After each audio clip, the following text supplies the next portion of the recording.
बिस्मिल्लाहिर्रहमानिर्रहीम, अस्सलाम वालेकुम, गुड मॉर्निंग, सुबह बखैर। मैं हूँ महविश हबीब, सिटी एट 10 में खुशामदीद। इस उम्मीद और दुआ के साथ कि आपके दिन का आगाज़ बेहतरीन हुआ होगा, पुरसुकून हुआ होगा और बहुत ही अच्छे से आपने आज के दिन की जो है वो प्लानिंग कर ली होगी। और दिन को प्लान करने के लिए सिटी एट 10 में शामिल किए जाते हैं आपकी आसानी के लिए, आपसे रिलेटेड जितनी भी ख़बरें हैं वो हम सिटी एट 10 में शामिल करते हैं। तो आज हम प्रोग्राम में बात करेंगे कि फैसलाबाद का मौसम कैसा रहेगा, बारिश होगी या नहीं होगी, सोने की कीमत क्या रहेगी और ख़वातीन हमारी सोसाइटी का एक अहम हिस्सा हैं। ख़वातीन को एम्पावर करने के लिए उन्हें स्टिचिंग हो, कंप्यूटर कोर्स हो, किस तरह से एम्पावर करने के लिए सोशल वेलफेयर का जो इदारा है सनतसार वो काम कर रहा है, क्या अहलियत है, इस पर भी बात करेंगे। और इसके साथ साथ टेक्निकल एजुकेशन जो है वो बहुत ज़्यादा ज़रूरी है स्टूडेंट्स के लिए, लेकिन उसके लिए क्या क्या इक़दाम किए जाते हैं, अहलियत क्या है, इस पर भी बात करेंगे। लेकिन सबसे पहले देखते हैं कि फैसलाबाद का मौसम आज कैसा रहेगा हमारे टुडेज़ वेदर के सेगमेंट में।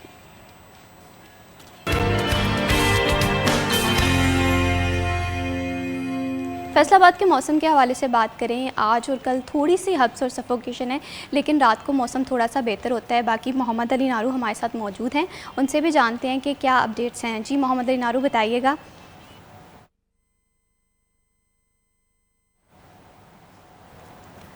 बिल्कुल इसी तरह से अगर मौसम के हवाले से बात करें, जैसे मैंने भी कहा कि थोड़ी सी सफोकेशन है और अपने आप को थोड़ा सा हाइड्रेट रखने की ज़रूरत है। अगर आज के टेम्परेचर के हवाले से बात करें, आज का ज़्यादा से ज़्यादा टेम्परेचर जो है वो 37 सेंटीग्रेड रहने का इम्कान है और कम से कम 28 सेंटीग्रेड रहने का इम्कान है। महकमा मौसमियात की जानिब से ये कहा जा रहा है कि मानसून का जो स्पेल है, 7वां स्पेल, इसका आगाज़ हो गया है। लेकिन मौसम आजकल बहुत अनप्रडिक्टेबल है। हम देखते हैं कि कभी ये कहा जाता है कि बारिश नहीं हो रही है और लेकिन बारिश हो जाती है। तो ऐसे में अपने आप को प्रिपेयर रखना बहुत ज़्यादा ज़रूरी है, क्योंकि अगर आप अपने आप को प्रिपेयर नहीं रखेंगे मौसम की सूरत हाल से लड़ने के लिए या मौसम की सूरत हाल को देखकर, तो मैं ये समझती हूँ कि आपको बहुत सारे मसले मसाइल का सामना करना पड़ सकता है। मौसम के हवाले से बहुत ही छोटी छोटी सी एहतियाती तदाबीरें हैं, एहतियाती तदाबीरों को लाजमी फ़ॉलो करें ताकि आपकी ज़िंदगी आसान हो। सबसे पहले ये कि घर से बगैर ज़रूरी ना निकला जाए। ये ख़ासा गर्मी हो तब भी हम इस चीज़ को इम्प्लीमेंट करते हैं और अगर बारिश हो तो तब तो इस चीज़ को ज़्यादा इम्प्लीमेंट करना चाहिए, क्योंकि फैसलाबाद की सूरत हाल इस तरह से हम देखते हैं कि ज़रा सी बारिश होती है तो रोड पे बहुत ज़्यादा पानी खड़ा हो जाता है, जिसमें मैन होल्स भी कहीं पर खुले हो सकते हैं। शायद पोल्स जो हैं, इलेक्ट्रिक पोल्स, ये काफ़ी ज़्यादा इंसान की ज़िंदगी के लिए ख़तरा है। तो जब भी बारिश हो तो ऐसे मौसम में आपने एहतियात करनी है और अपने आप को बहुत ज़्यादा हाइड्रेट रखना है। जितना ज़्यादा आप हाइड्रेट रखेंगे उतना ज़्यादा जो है वो आपके लिए आसानी होगी और आप मौसम को अच्छे से इंजॉय कर सकेंगे। बढ़ाते हैं प्रोग्राम को आगे और अब बात करते हैं कुछ ख़वातीन के हवाले से। ख़वातीन हमारी सोसाइटी का एक अहम हिस्सा हैं और इन्हें एम्पावर करने के लिए बहुत ज़्यादा इक़दाम करने की ज़्यादा ज़रूरत है। सोशल वेलफेयर के हवाले से बात करें, सनतसार एक इदारा है, किस तरह से काम करता है, इसमें अहलियत क्या है, रजिस्ट्रेशन कराने का तरीकाकार क्या है, इस पर बात करेंगे। लेकिन इस पर बात करने से पहले हमारी जो आज की गेस्ट है उनका तारुफ करवा दूँ। आज हमें प्रोग्राम में ज्वाइन किया है मरियम रज़ा ने। अस्सलाम वालेकुम। कैसी हैं मरियम? अल्हम्दुलिल्लाह, आप सुनाएं कैसे? अल्हम्दुलिल्लाह, मैं बिल्कुल ठीक। Thank you so much Maryam for joining us in this programme. सबसे पहले ये बताइएगा कि ख़वातीन को एम्पावर करने के लिए सोशल वेलफेयर की जानिब से क्या क्या इक़दाम किए जा रहे हैं, इंक्लूडिंग सनतसार? बहुत शुक्रिया महविश। देखिए, इस तरह से है कि बेशक सनतजार हो, पंजाब गवर्नमेंट हो, सिंध गवर्नमेंट हो, केपी गवर्नमेंट हो या फिर दीगर जितनी भी हमारी गवर्नमेंट्स हैं वो हो, उन सब की ज़िम्मेदारी है कि वो ख़वातीन के लिए काम करें, क्योंकि ख़वातीन की तादाद ज़्यादा है मर्दों से और ख़वातीन जो हैं एक अहम सतून भी हैं। उनके बगैर ना तो घर के मामलात कंप्लीट हो सकते हैं और अब जिस तरह से हमारे माशरे ने मोल्ड होना शुरू हो गई और ख़वातीन माशरे की तमाम जितने भी हमारे प्रोजेक्ट्स कह लें या शोबे कह लें वहाँ पर मौजूद हैं, तो वो इस चीज़ की गवाही देती हैं कि भाई हम सब कुछ कर सकती हैं और हमारे लिए अब बहुत कुछ मज़ीद होने की ज़रूरत है। हम इसे इनकारी नहीं करेंगे कि ख़वातीन ने अगर अपने आप को बाहर आकर माशरे में निकल कर इस बात का लोगों को पैगाम दिया कि हम सब कुछ कर सकते हैं, तो वहीं उनके लिए रास्ते भी खोले गए। उन्होंने ख़ुद भी अपने लिए काम किया, लेकिन गवर्नमेंट्स ने भी, जो भी गवर्नमेंट्स आई या चली गई, वो हमेशा ख़वातीन के लिए कुछ ना कुछ करके जाती हुई दिखाई दी गई हैं। हाँ, ये कहना भी गलत नहीं है कि हर जगह जहाँ सही हो रहा होता है या गलत हो रहा होता है वहाँ कुछ सही नहीं होता। तो छोटे छोटे पॉइंट्स को अगर हम लेके चलें तो ख़वातीन के लिए कहीं ना कहीं काम ज़रूर होता है और ख़वातीन बहुत अहम होती हैं। हर तरह का रिश्ता वो अपनी ज़िंदगी के अंदर देख भी रही होती हैं, उसको संभाल भी रही होती हैं और फिर बाहर निकल कर भी काम कर रही बिल्कुल। होती हैं। अगर मैं देखूं कि ख़वातीन घर को भी बहुत अच्छे से मैनेज कर रही बिल्कुल होती ऐसे हैं, है। अपनी प्रोफेशनल लाइफ को भी अच्छे से मैनेज कर रही होती हैं, लेकिन अभी भी ऐसी ख़वातीन हैं कि जिनमें टैलेंट है, लेकिन उस टैलेंट को निखारने की ज़रूरत है। और ऐसे में इदारे जो हैं, अगर हम सनअतज़ार के हवाले से बात करें, किस तरह से काम करें? सनअतज़ार बेसिकली एक ऐसा इदारा है जहाँ पर ख़वातीन के लिए काम किया जाता है, क्योंकि सोशल वेलफेयर का ये इदारा है। और सोशल वेलफेयर में वो तमाम इदारे या वो तमाम प्रोजेक्ट्स मौजूद हैं जिसमें बच्चों के लिए, बुज़ुर्गों के लिए, ख़वातीन के लिए काम किया जाता है, ताकि वो बेहतर तरीके से अपनी ज़िंदगी को जो है वो गुजार सकें और बेहतर चीज़ें जो है वो कर सकें। इसके अंदर अहम बात यह है कि हमारे यहाँ जो ख़वातीन हैं वो बहुत इम्पॉर्टेंट रोल इस तरह से भी प्ले करती हैं कि सनअतज़ार के अंदर, जैसे कि मैंने बताया कि वहाँ पे इस तरह के प्रोजेक्ट्स हैं कि वहाँ पे काम करने का ख़वातीन को मज़ा आता है। अब सबसे पहले तो वहाँ पे ये है कि ख़वातीन को कंप्यूटर क्लासेस सिखाई जाती हैं। कंप्यूटर क्लासेस बहुत अहम हैं। देखिए उसके अंदर डिजिटल मार्केटिंग है, ग्राफिक डिज़ाइनिंग है, कंप्यूटर के बेसिक सॉफ्टवेयर हार्डवेयर पे सारा काम वहाँ पे सिखाया जाता है, जो कि बहुत अहम है। अब देखिए जिस तरह से वक्त गुजरा है, टेक्नोलॉजी के साथ साथ ख़वातीन को चलना पड़ता है। हाँ, और तो बहुत से ऐसे काम हैं जो आप घर बैठ के कर सकते हैं, लेकिन अब टेक्नोलॉजी ने भी आपको इतनी ज़्यादा स्पेस दे दी है कि आप घर बैठ के ही काम कर सकते हैं। अगर आपने कंप्यूटर ऑपरेटिंग का भी काम करना है तो आप ऑफिस घर बैठ बिल्कुल के इसी तरह से अगर उसको कर रहे ख़वातीन होते के हैं। मसाइल के हवाले से बात करें, बहुत सारी ख़वातीन हैं जो कि अपनी वर्क लाइफ और प्रोफेशनल लाइफ जो है वो तो अच्छे से लेकर चल रही हैं, लेकिन घर उन्हें देखना होता है कि घर में बच्चे भी हैं, इन्हें भी संभालना है। तो ऐसे में अगर कोई ऐसा इदारा यहाँ पर मौजूद है जो ख़वातीन को कोर्सेज़ करवा रहा है ताकि वो बाद में ये कोर्सेज़ करके ख़ुद से अपनी जो है लाइफ सेटल कर सकें, तो ये तो बहुत अच्छी बात है। अगर इसके साथ साथ हम बात करें सोशल वेलफेयर के मसाइल के हवाले से, तो मरियम आपकी नज़र में वो कौन से मसाइल हैं जो कि हल तलब हैं लेकिन अभी तक हल नहीं हो रहे? आप देखें कि ख़वातीन जो है ना वो बड़ी सेंसिटिव सी होती हैं और उनके काम भी बड़े अहम होते हैं अपने घरों के अंदर। तो हमने देखा है कि सोशल वेलफेयर के अंदर जो सबसे इम्पॉर्टेंट इस वक्त काम हो रहा है उसमें यह है कि चंद रोज़ 2-3 माह पहले यहाँ पर एक प्रोजेक्ट शुरू हुआ है बाइक राइडिंग का। बाइक राइडिंग एक ऐसा प्रोजेक्ट है जिसमें ख़वातीन को ज़्यादा से ज़्यादा काम करने की भी ज़रूरत है और उस प्रोजेक्ट के ऊपर काम होना भी बहुत ज़रूरी है। लेकिन देखें फिर एक टाइम ये होता है कि ख़वातीन ख़ुद भी ये बात सोचती हैं और देखती हैं कि अगर हम इसको सीखेंगे तो हम इसकी तरफ आगे, अगर सिर्फ इसी को सीख लेंगे तो हमें इसकी पेमेंट क्या आएगी। तो ये भी कई चीज़ होती हैं कि ख़वातीन थोड़ा सा बैकवर्ड हो जाती हैं, थोड़ा पीछे हो जाती हैं। वो ज़्यादा प्रेफर कर रही होती हैं सिलाई कढ़ाई के ऊपर कि हाँ हम ये कर लें तो ज़्यादा बेहतर है, या हम मेकअप आर्टिस्ट बन जाएं, मेकअप की चीज़ें सीख लें। क्योंकि आप अपनी किसी भी गली के अंदर कोई एक भी इस तरह का सैलून बना लेते हैं तो ख़वातीन के लिए मेरा नहीं ख्याल कि 2000 से 5000 तक एक दिन में कमाना जाए उनके लिए कुछ भी मुश्किल है। क्योंकि ख़वातीन जो सैलून जाती हैं और जाना पसंद करती हैं ये सोचे बगैर कि भाई 2 गलियां छोड़ के गली है, नहीं, वो अगर सोच लेंगे कि हमारी गली के अंदर इस वक्त मौजूद है वो तो भागी भागी जाएंगे। बिल्कुल, और हर ये महीने बहुत जाएंगे। मुश्किल होती है कि एक अच्छा सैलून, और ऐसे में अगर तरबियत याफ्ता यहाँ पर वो ख़वातीन हैं जो कि अपना काम खुद कर सकती हैं। और मैं समझती हूँ कि ब्यूटिशन आजकल के दौर में बहुत अच्छा एक पेशा है, इसमें बिल्कुल बहुत ऐसे ही अच्छा आप कमाते हैं। कोई भी सीज़न है, आप वेडिंग का सीज़न देख लें, पार्टी सीज़न देख लें, तो बहुत अच्छे से ये काम हो रहा है। और इसके साथ साथ अगर मरियम हम बात करें सोशल वेलफेयर के हवाले से या सनअतज़ार के हवाले से, तो किस तरह से आप ओवरव्यू इस प्रोजेक्ट का देखती हैं कि जिस नीड्स के अकॉर्डिंग ये प्रोजेक्ट बनाया था ये उसकी रिक्वायरमेंट मीट भी कर रहा है या कहीं ना कहीं थोड़ी सी बेहतरी की गुंजाइश है? देखिए हर जगह में कहीं ना कहीं बेहतरी की गुंजाइश होती है। हम सब कुछ कर लेते हैं लेकिन फिर भी हमें उसको थोड़ा सा पुशअप करना पड़ता है। फॉर एग्जांपल अगर मुझे एक इदारा बना के दिया जाए और कहा जाए कि इसके अंदर ये फैसिलिटी मौजूद है और अगर मैं सिर्फ उसी फैसिलिटी को लेके ही बैठी रहूं और उसके लिए मज़ीद काम ना करूं तो फिर ये मेरी अपनी गलती होगी। तो ये आपने जो कहा कि बेहतरी होने की हर जगह ज़रूरत होती है और न्यू प्रोजेक्ट स्टार्ट करना, ख़वातीन को ज़्यादा से ज़्यादा उन चीज़ों के अंदर इन्वॉल्व करना कि जो हमारी आप कह लें कि हमारे जो नेशनल डेज़ हैं उनके ऊपर ख़वातीन को इन्वॉल्व करना। 14 अगस्त है, 6 सितंबर है, 23 मार्च है और दीगर दिन जो हमारे आते जाते हैं उनको छोटे पैमाने पे भी अगर हम सेलिब्रेट करें तो मेरा ख़्याल है कि ख़वातीन की जो तवज्जो है वो तो उसके अंदर इन्वॉल्व होती है, उनकी क्रिएटिविटी जो है वो भी निकल के बाहर आती है। और देखें कि ये जो इदारे होते हैं ख़वातीन को किसी हद तक डिप्रेशन से निकालने की भी वजह बन जाते हैं, बहुत ज़रूरी है, क्योंकि जब हम परेशान होते हैं, घर में बैठे होते हैं, और देखिए सनअतज़ार के अंदर किसी भी तरह की एज लिमिट नहीं है कि भाई 60 साल की हो गई है तो आप नहीं आ सकती, क्यों नहीं आ सकती भाई, आप मैट्रिक किया हुआ है, आपने 9th क्लास की हुई, आप वहाँ पर आ रहे हैं। कुछ ऐसी भी ख़वातीन होती हैं, बच्चियाँ होती हैं जिन्होंने 8th क्लास की होती है और वहाँ पे जा रही होती हैं और वहाँ जाके मुख्तलिफ हुनर सीख रही होती हैं। तो मेरा ख्याल है कि या तो हम अपने जो स्पेशली जो बच्चों को छुट्टियाँ आती हैं उसके अंदर टाइम वेस्ट करने से अच्छा है कि हम वहाँ पर अपने 3 महीने 4 बिल्कुल, महीने और लगाएं। अपने टाइम को सही से यूटिलाइज़ करना ये भी बहुत ज़्यादा ज़रूरी है। ख़वातीन के हवाले से बात करें, ऐसी बहुत सारी ख़वातीन हैं जो किसी ना किसी डिप्रेशन में होती हैं, घर वालों ने बेघर कर दिया होता है। तो ऐसे में इदारे होना जो कि सनअत-ज़ार के तहत यहाँ पर मौजूद हैं या ख़वातीन को एम्पावर करने के लिए डिफरेंट कोर्सेज़ करवा रहे हैं, इनका बहुत ज़्यादा जिसे कहते हैं तादाद में होना यहाँ पर ज़रूरी है। फ़र्दर भी सनअत-ज़ार के हवाले से हम बात करेंगे, लेकिन यहाँ पर वक्त हुआ एक छोटी सी ब्रेक का, कि मत जाइए, हमारे साथ रहिए।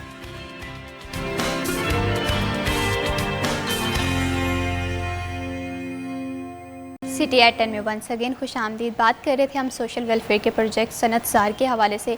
ख़वातीन घर में हों, सोसाइटी में हों, ख़वातीन को पावरफुल बनाने के लिए मैं समझती हूँ कि बहुत ज़्यादा इक़दामात करने की ज़रूरत है, और ऐसे बहुत सारे इदारे हैं काम कर रहे हैं, और सनअत-ज़ार भी उन्हीं में से एक है। सनअत-ज़ार किस मकासद के थ्रू बनाया गया था, क्या वो मकासद पूरे हो रहे हैं, इस पर हम बात करेंगे। लेकिन इस पर बात करने से पहले हमें प्रोग्राम में अभी ज्वाइन किया है रेहाना यास्मीन साहिबा ने। आप मैनेजर हैं सोशल वेलफेयर सनअत-ज़ार की। अस्सलाम वालेकुम। वालेकुम अस्सलाम। कैसी हैं आप? अल्हम्दुलिल्लाह ठीक ठाक। बहुत शुक्रिया Rehana Sahiba for joining us in this programme. मुझे सबसे पहले ये बताइएगा कि ख़वातीन को एम्पावर करने के लिए बहुत अच्छे इक़दामात किए जा रहे हैं सनअत-ज़ार की जानिब से, लेकिन इसके मकासद के हवाले से थोड़ा सा बताइएगा कि इस इदारे को बनाने के पीछे विज़न क्या था? बिस्मिल्लाहिर्रहमानिर्रहीम। बेटे सनअत-ज़ार बेसिकली एक वुमेन एम्पावरमेंट का वो इंस्टीट्यूशन है कि जिस पे ख़वातीन को आप यूँ समझे कि ग्रास रूट लेवल से या आप टेक्निकली लेवल से हम लेके स्किल डेवलपमेंट के थ्रू उनको एम्पावर करते हैं। और ये नहीं है कि इस जो हमारा इदारा है सनअत-ज़ार, इसके 2 कंपोनेंट्स हैं, ठीक है। ट्रेनिंग कम प्रोडक्शन, ठीक है ना। सो ट्रेनिंग करते हैं पहले, जो भी स्किल रिक्वायर्ड होती है कोई प्रोडक्शन बनाने के लिए, फिर उसके अकॉर्डिंगली पूरे हमारे पास एक जैसे आप समझें कि प्रोडक्शन यूनिट्स हैं, स्मॉल इंडस्ट्रीज़ की तरह से ये काम करते हैं। अब वहाँ पर खातून को ये नहीं है कि आप ये देखिए ना, हमारे क्या होता है ट्रेनिंग इंस्टीट्यूट्स क्या कर रहे हैं, ट्रेनिंग दर ट्रेनिंग करके ट्रेनर्स जो हैं हमारी सोसाइटी में जिसे कहें कि एक तरह से बेरोज़गारी में इजाफा ही कर रहे होते हैं।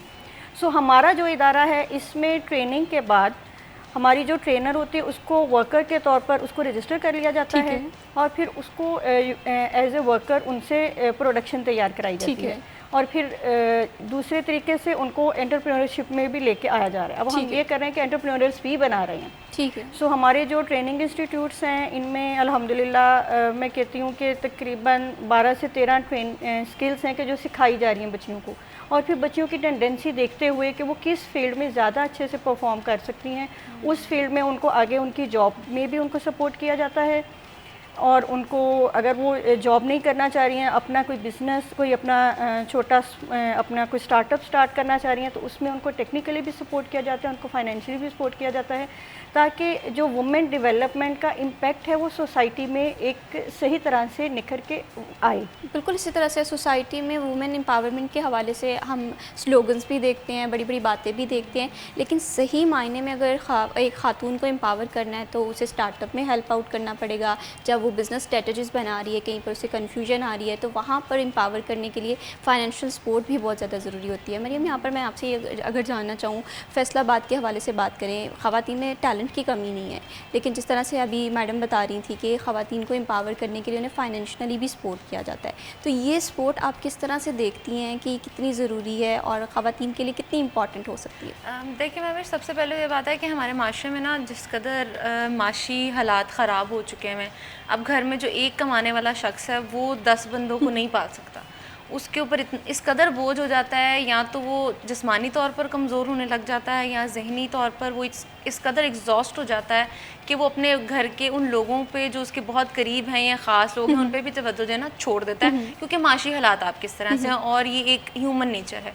इस हालात के अंदर अगर आपकी बीवी, आपकी बहन, आपकी बेटी अगर आपके साथ मिलकर आपके घर के 100% में से 40% या 20% भी अखराजात उठाना शुरू कर दे, सिर्फ अपने या अपने किसी एक छोटे बहन भाई के, तो आप यकीन करेंगे वो जिस पे 80% या 70% बोझ पड़ा होता है ना, वो कहीं सुख का सांस ले लेता है। उसको इस बात का तो यकीन हो जाता है कि चलो मेरे घर में मेरी कोई बेटी या मेरा बीवी या मेरी जो बहू है वो एक छोटा सा काम करिए, लेकिन दूसरे हाथ उसको ये भी सुकून रहता है कि चलो अगर मैं नहीं रहा कभी, खुदा ना खास्ता, तो मेरी बेटी या मेरी बहन या वट जो भी रिश्ता है उस खातून के साथ आपका, वो ठीक रहेगी, वो अपना खुद ख्याल रख सकती है। ये एक बड़ी अच्छी चीज़ है कि खातून अपने लिए खुद करना शुरू कर दे।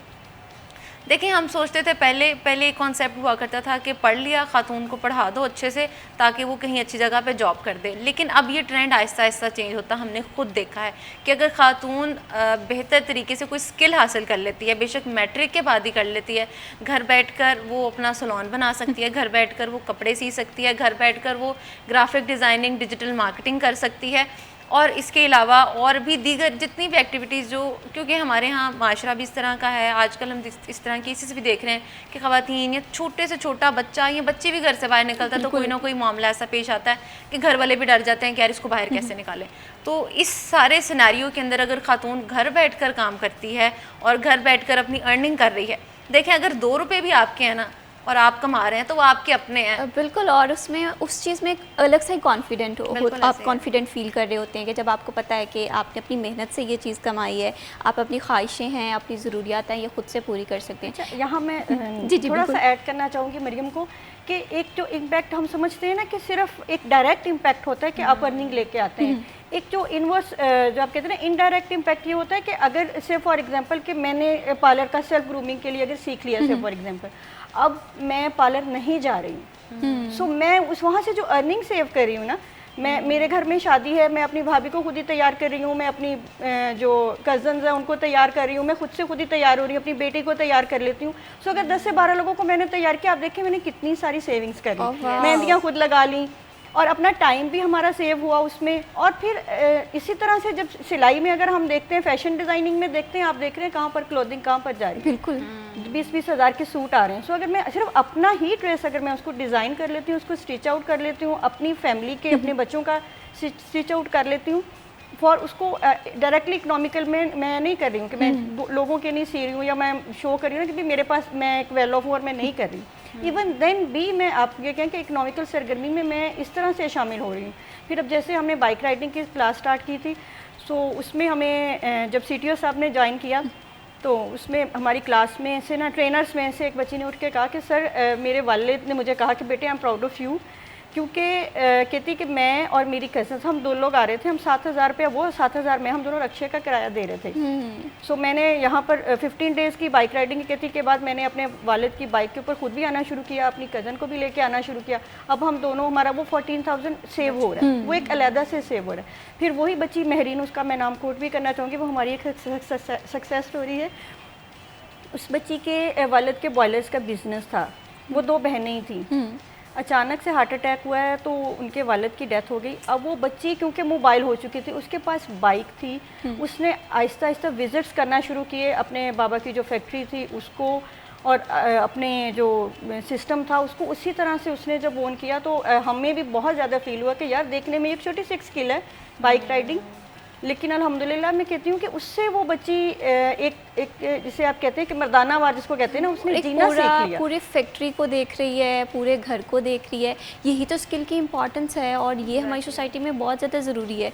अगर अब देखें ना पेरेंट्स को, तो वो अपने बच्चों को एम्पावर करने के लिए बहुत ज़्यादा चाह रहे हैं, एफर्ट्स कर रहे हैं। तो ऐसे पेरेंट्स को इनकरेज करना और उनके लिए हौसला अफजाई के लिए मैं समझती हूँ कि वर्ड्स बहुत कम पड़ जाते हैं। और कहते हैं कि जब एक खातून सोसाइटी में तरक्की करती है ना, तो उसके आसपास बहुत ज़्यादा प्रोग्रेसिव थिंकिंग वाले लोग होते हैं। तो ऐसे में सनतज़ार का ये मैं समझती हूँ कि बहुत अच्छे इक़दाम हैं कि वो ख़वातीन को एम्पावर करने के लिए ना सिर्फ थ्योरी बेस बल्कि प्रैक्टिकली ज़िंदगी को बेहतर बनाने के लिए इक़दाम कर रहे हैं। यहाँ पर रेहाना साहिबा, आपसे मैं ये भी जानना चाहती हूँ, जिस तरह से भी आपने बाइक राइडिंग के हवाले से बात की, इसके साथ साथ और कौन से कोर्सेज़ जो हैं वो करवाए जा रहे हैं? जी बेटे, इसमें कंप्यूटर के बिल्कुल बेसिक जो स्किल कंप्यूटर एप्लीकेशन और माइक्रोसॉफ्ट MS के जो है वो हमारे बेसिक के कोर्सेज़ होते हैं, जिसमें 3 मंथ और 6 मंथ के कोर्सेज़ होते हैं।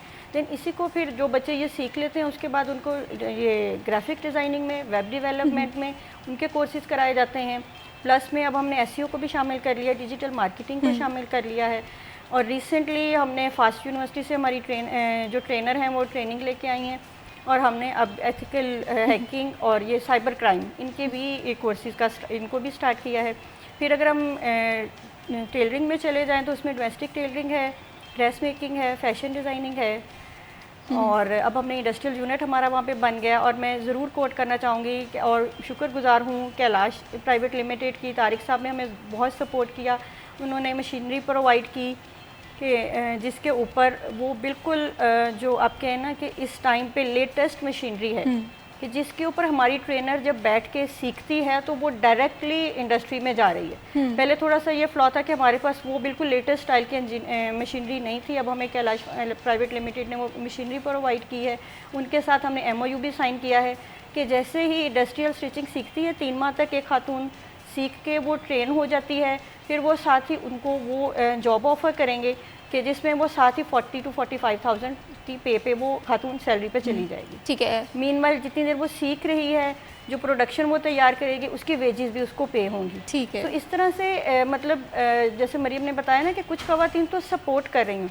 अल्हम्दुलिल्लाह हमारी कुछ ट्रेनर्स ऐसी हैं कि जो होली सोली अपनी फैमिली को सपोर्ट कर रही हैं। बिल्कुल। इस तरह से अगर हम बात करें स्टूडेंट लाइफ की तो ऐसी बहुत सारी बच्चियाँ हैं जो चाहती हैं कि वो अपनी एजुकेशन भी साथ में जारी रखें और इसके साथ साथ अपनी फैमिली को भी सपोर्ट करें। फिर वो ख़वातीन जो कि हाउस वाइफ हैं और वो सोचती हैं कि काश हमारे पास एजुकेशन ज़्यादा होती तो हम भी अपने घर में एक हिस्सा डाल सकते कमाई करने के लिए, या आजकल बहुत महंगाई का दौर है मरियम, तो ऐसे में घर को चलाना बहुत मुश्किल हो जाता है किसी एक पर्सन में। तो ऐसे में ख़वातीन बहुत ज़्यादा सोचती हैं क्योंकि एहसास उनके अंदर बहुत ज़्यादा होता है, तो वो ये सोचते हैं कि अपने घर को खूबसूरत बनाने के लिए, अपने घर वालों की ज़िंदगी आसान बनाने के लिए उन्हें अपना रोल प्ले करने की ज़रूरत है। अगर मरियम हम इन कोर्सेज़ की अहमियत के हवाले से बात करें सोसाइटी में, तो आप इनकी अहमियत को किस तरह से देखती हैं? एक तरफ वो लोग हैं जिनके पास एजुकेशन शायद मिडल हो या मैट्रिक हो, और दूसरी तरफ वो ऐसे कोर्सेज़ कर लेते हैं, तो इनकी इम्पोर्टेंस आप किस तनाजुर में देखती हैं? देखें, जो भी हम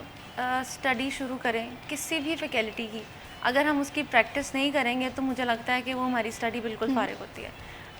अगर हम लोगों ने किसी ने वकालत शुरू की है, उसने 5 साल लगा दिए और उसने बिल्कुल प्रैक्टिस नहीं की और आता ही पहला ही केस उसके पास आया और वो हार गया क्योंकि उसने पिछले 5 साल अपने बिल्कुल ज़ाया कर दिए, बिल्कुल कोई प्रैक्टिस नहीं की, तो मेरा ख्याल है कोई फ़ायदा नहीं।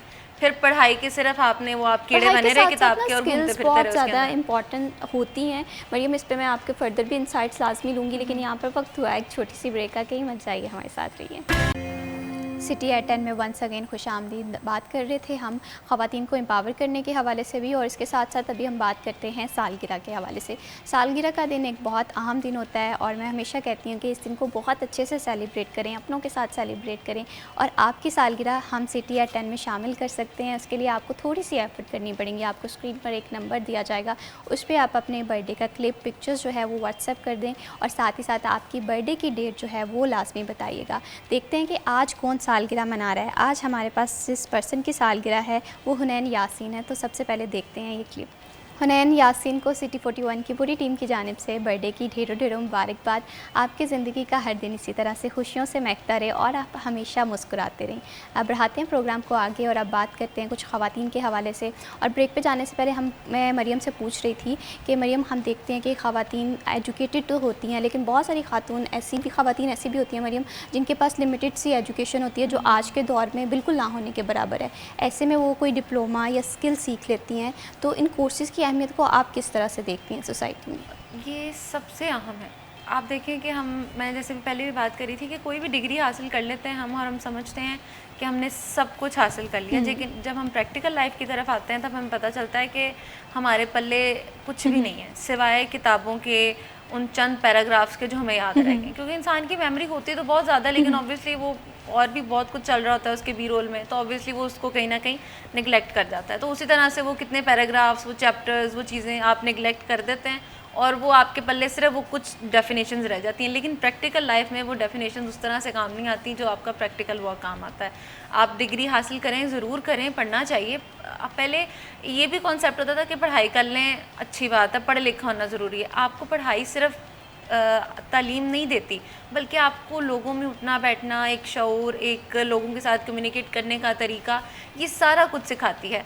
और ये हमारी लाइफ का एक इम्पॉर्टेंट हिस्सा होता है, क्योंकि हमने सिर्फ पढ़ना नहीं है। वो क्या कहते हैं, एक डायलॉग यूज़ होता है कि पढ़े लिखे जाहिल, कुछ हमने पढ़े लिखे जाहिल नहीं बनना, पर हमने पढ़े लिखे लोग बनना है, जो वो लोग जो ना लोगों के साथ उठना बैठना तो समझ सकें, उसके साथ उनके साथ कम्युनिकेट करना भी बेहतर तरीके से सीख सकें। और सेकेंडली ये बात आपने जो मुझे कही कि किस तरह से समझती हैं कि इन कोर्सेज़ को मज़ीद इम्पॉर्टेंट होना चाहिए और इनकी अहमियत क्या है। देखिए, अगर यहाँ पर एक खातून है, स्टिचिंग क्लासेस से डोमेस्टिक जो है स्टिचिंग सीख जाती है, 3 महीने का मैक्सिमम कोर्स होता है, सही है। उस 3 महीने के कोर्स के बाद अगर वो घर बैठकर स्टिच करना शुरू कर देती है, लोगों को पता चल जाता है कि हमारे इस गली के अंदर ये खातून है जो दर्जन है और बहुत साफ़ सुथरे और नफीस कपड़े सीती है, तो आप यकीन करें कि ख़वातीन भागी भागी उनके पास जाती हैं। मैं अभी इस वक्त कह रही हूँ कि जो दर्जी हैं वो ख़वातीन के कपड़ों के बहुत महंगे पैसे चार्ज करते हैं, और ख़वातीन जो हैं वो खातून टेलर को ढूंढ रही होती हैं, वो मिलती नहीं है, क्योंकि आप देखिए आजकल के दौर में ऐसी अच्छी खातून जो कि अच्छे कपड़े स्टिच कर दे, और वो बहुत मुश्किल है। आप महंगे मॉल्स में नहीं जा सकते, ऑब्वियसली आप अफोर्ड नहीं कर सकती, वो बहुत ज़्यादा होते हैं एक्सपेंसिव। और अगर वैसे ही डिज़ाइंस आप उनको दिखाएं और वो आपको बना के दे दे, तो फिर क्या ही बात है। आपका वो सूट जो आपने 6000 का या 7000 का जाके लेना है, वो जब आप स्टिच करवा के ख़ुद उसको परचेज़ करके करेंगे तो मेरे ख्याल है वो 3-4 हज़ार तक तो मैक्सिमम चला जाएगा। 6-7 हज़ार से बात बहुत ज़्यादा बढ़ गई है, अब तो 15-15 हज़ार की जो स्टिच ड्रेसेस मिल रहे हैं ब्रांड। तो ऐसे में ख़वातीन अगर एक अच्छी स्टिचिंग करती है, जैसे रेहाना मैडम ने बहुत खूबसूरत बात की थी कि ख़वातीन जो है लाजमी नहीं कि अगर वो जॉब नहीं करना चाह रही या बिज़नेस में नहीं आना चाह रही, तो वो अपने घर का सर्कल बहुत खूबसूरती से बना सकती हैं, चला सकती हैं। जैसे बजट बनाना ख़वातीन का काम होता है, तो ऐसे में आप देख लेते हैं कि आपके पास इतना बजट है और कौन कौन सी चीज़ें आप खुद से कर सकते हैं, तो ऐसे में आपके पास स्किल होना बहुत ज़्यादा ज़रूरी है। तो यहाँ पर रेहाना साहिबा मुझे ये भी बताइएगा कि जैसे कि अभी मरियम ने बताया कि कुछ कोर्सेज़ जो हैं वो 3 मंथ के हैं, और इसके अलावा इनकी ड्यूरेशन क्या है, अहलियत क्या है, रजिस्ट्रेशन का तरीक़ाकार क्या है? जी अच्छा, इसमें ना हमारे पास 2 तरह से प्रोग्राम्स चल रहे हैं। एक बिल्कुल बेसिक लेवल के, उसमें एजुकेशन नहीं है हमारे पास, जस्ट लाइक आप देखेंगे जो स्टिचिंग है उसमें ड्रेस मेकिंग है, सो उसमें हमारे पास मेजॉरिटी वो ख़वातीन होती हैं जो किसी वजह से एट 40s वो बेवा हो गई, या कोई और ऐसा खुदा न खास्ता कोई ऐसा क्राइसिस आया जिसकी वजह से उन्हें फ़ील हुआ कि नहीं यार मुझे भी कुछ सीखना है और मुझे अर्निंग करनी है। सो ऐसी ख़वातीन के लिए फिर ये कि हमारे पास एजुकेशन का कोई नहीं प्राइमरी लेवल की, अगर उनकी एजुकेशन नहीं है इवन देन भी हम उन्हें एडमिशन देते हैं। इसी तरह बेसिक ब्यूटिशन में भी जो बिल्कुल बेसिक लेवल का हमारा कोर्स है उसमें नहीं एजुकेशन नहीं है, लेकिन कंप्यूटर में हमारे पास मिनिमम मिडल होना चाहिए, मिडल या मैट्रिक की, क्योंकि उसमें आपको पता है कंप्यूटर है, इंग्लिश इन्वॉल्व है, कीबोर्ड इन्वॉल्व है, और उसमें आपको वो चीज़ें राइट डाउन करनी होती हैं। इसी तरह से जो ब्यूटिशन के जो एक्सपीरेटरी प्रोग्राम्स हैं उनमें अब जैसे रिबॉन्डिंग हो गया और हाइड्रा फेशियल है, और ये सारा इक्विपमेंट अल्हम्दुलिल्लाह हमारे पास मौजूद है। अब उसमें केमिकल्स यूज़ होते हैं, केमिकल्स का प्रोपोर्शन यूज़ होता है, और वो ज़ाहिर डेफिनेटली मिडिल या मैट्रिक पास बच्ची होगी तो वो उन चीज़ों को समझ सकेगी, उन चीज़ों को नोट डाउन कर सकेगी और प्रोफेशनली उनको अच्छे से परफॉर्म कर सकेगी। इसी तरह से फ़ैशन डिज़ाइनिंग में अब आपको पता है उसमें कलर स्कीम्स भी समझाई जाती है, उसमें किस तरह से आपने कलर्स की फैमिलीज़ हैं उनमें, फिर आपने उसमें बेसिक लेवल के कंप्यूटर के हमने कोर्सेज़ भी उनको हम साथ में जो है ना ग्राफिक्स बिल्कुल बेसिक्स उनको सिखाते हैं कि अगर आपने कलर स्कीम देखनी है तो अपने कंप्यूटर पे कैसे आपने उसको अपनी कलर स्कीम को देख के और अपना उसको फाइनल करना है। और ख़वातीन और हमारी जो सीख के सिर्फ ये नहीं कि दर्जनें ही बनती हैं, हमारे पास ऐसी ख़वातीन भी हैं जिन्होंने अपनी बुटीक सेट की हैं और बड़े अच्छे से वो उनको चला रही हैं। और जब ये एग्जीबिशंस होती हैं हमारे मतलब डिपार्टमेंट लेवल की 2 या 3 एग्जीबिशंस हमारी मैंडेटरी होती है, हम उनको एनुअली करते हैं। अब उनमें हमारे पास ऐसी एंटरप्रेन्योर्स भी होती है जिनका इतना खूबसूरत काम होता है कि हमारा दिल नहीं कर रहा होता है कि हम उस ब्रांड को छोड़ के हम वो काम ख़रीदते हैं। फिर उसमें स्पेशली जो एम्ब्रॉयडरी का टच होता है ना, एम्ब्रॉयडरी क्लास में बच्चियाँ बहुत ही खूबसूरत काम करती हैं। और मैं कहती हूँ कि कोई इंसान के अंदर ऐसी एस्थेटिक, और ख़वातीन में स्पेशली ऐसे एस्थेटिक सेंस है ना कि हम हाथ की कढ़ाई चाहे वो हमें थोड़ा कॉस्टली भी लगता है हम उसको लेते ज़रूर हैं और फिर उसको बार बार पहनते हैं, और वो उस बच्ची की, उस खातून की मेहनत का सिला होता है उसके लिए। तो हमारे पास ये 2 तरह से कोर्सेज चल रहे हैं और बड़ा सिंपल सा, आपने मतलब बच्ची ने वहाँ आना है, हमारे पास एक उन्होंने फॉर्म फिल करना है, ठीक है। ID कार्ड की कॉपी उनको चाहिए, ID कार्ड नहीं है तो बे फॉर्म की कॉपी चाहिए, साथ में एक पिक्चर चाहिए क्योंकि ऑनलाइन हमारा सारा सिस्टम ऑनलाइन है, तो ऑनलाइन उनका फॉर्म हमने अपलोड करना होता है। सो जो रजिस्ट्रेशन फीस सिर्फ 200 रजिस्ट्रेशन ठीक फीस है। है, 1500 पर मंथ फीस है। ठीक है। और इनके जैसे हम देखते हैं कि एडमिशन्स के सेशंस होते हैं, ऐसे आप लोगों के भी सेशंस हैं कि ये सेशन 1 है, अब रजिस्ट्रेशन जो है वो ओपन है, अब सेशन 2 है? हमारे एवरी मंथ हमारे हर रजिस्ट्रेशन जो है ना वो ओपन होती है। तो 10 तारीख तक ये कि हमने अपने एडमिशन कंप्लीट कर लेने होते हैं। फिर उन बच्चों के ग्रुप्स बन जाते हैं, जो पहले से सीख रहे होते हैं उन बच्चों का एक अलग से ग्रुप बन जाता है, 25 का उनका ग्रुप हो जाता है। तो जो नेक्स्ट बच्चे आ रहे होते हैं उनका नेक्स्ट में ग्रुप चला जाता है। सो इस तरह से ग्रुपिंग चलती रहती है, एडमिशन्स हमारे चलते रहते हैं। ठीक है, मतलब सारा साल है कि ऐसा कोई इंटेक नहीं है? अगर जैसे होता है जनवरी इंटेक है, सितंबर इंटेक है, हमारे ये बहुत अच्छी बात है कि ongoing जैसे भी कोई भी खातून है जिसके जहन में ये सवाल आ रहा है कि मुझे अब स्किल सीखना है और उसके स्किल की इंपॉर्टेंस पता है, तो ऐसे में एक ऐसा इदारा मौजूद है कि जो 24/7 फैसिलिटेट कर रहा है ख़वातीन को, और सनतजार उनमें से ही है। तो मरियम, यहाँ पर मैं आपसे ये भी जानना चाहती हूँ, अगर हम जैसे बात कर रहे थे कि डिफरेंट इदारे होने चाहिए, कुछ इदारे मैंने ऐसे भी देखे हैं कि जहाँ पर रजिस्ट्रेशन हो जाती है या तमाम तर काम हो रहे होते हैं, लेकिन वो बच्चों को प्रैक्टिकली चीज़ें नहीं सिखाते। फिर क्या होता है, स्टूडेंट्स हों या ख़वातीन हों, वो 1 से 2 दिन जाती हैं, 3 दिन जाती हैं, उसके बाद वो सोचती हैं it's a waste of time. तो सनतजार की इम्पोर्टेंस को आप किस तरह से देखती हैं? ये हम ब्रेक में भी बात कर रहे थे थोड़ी सी कि ये चीज़ होती है।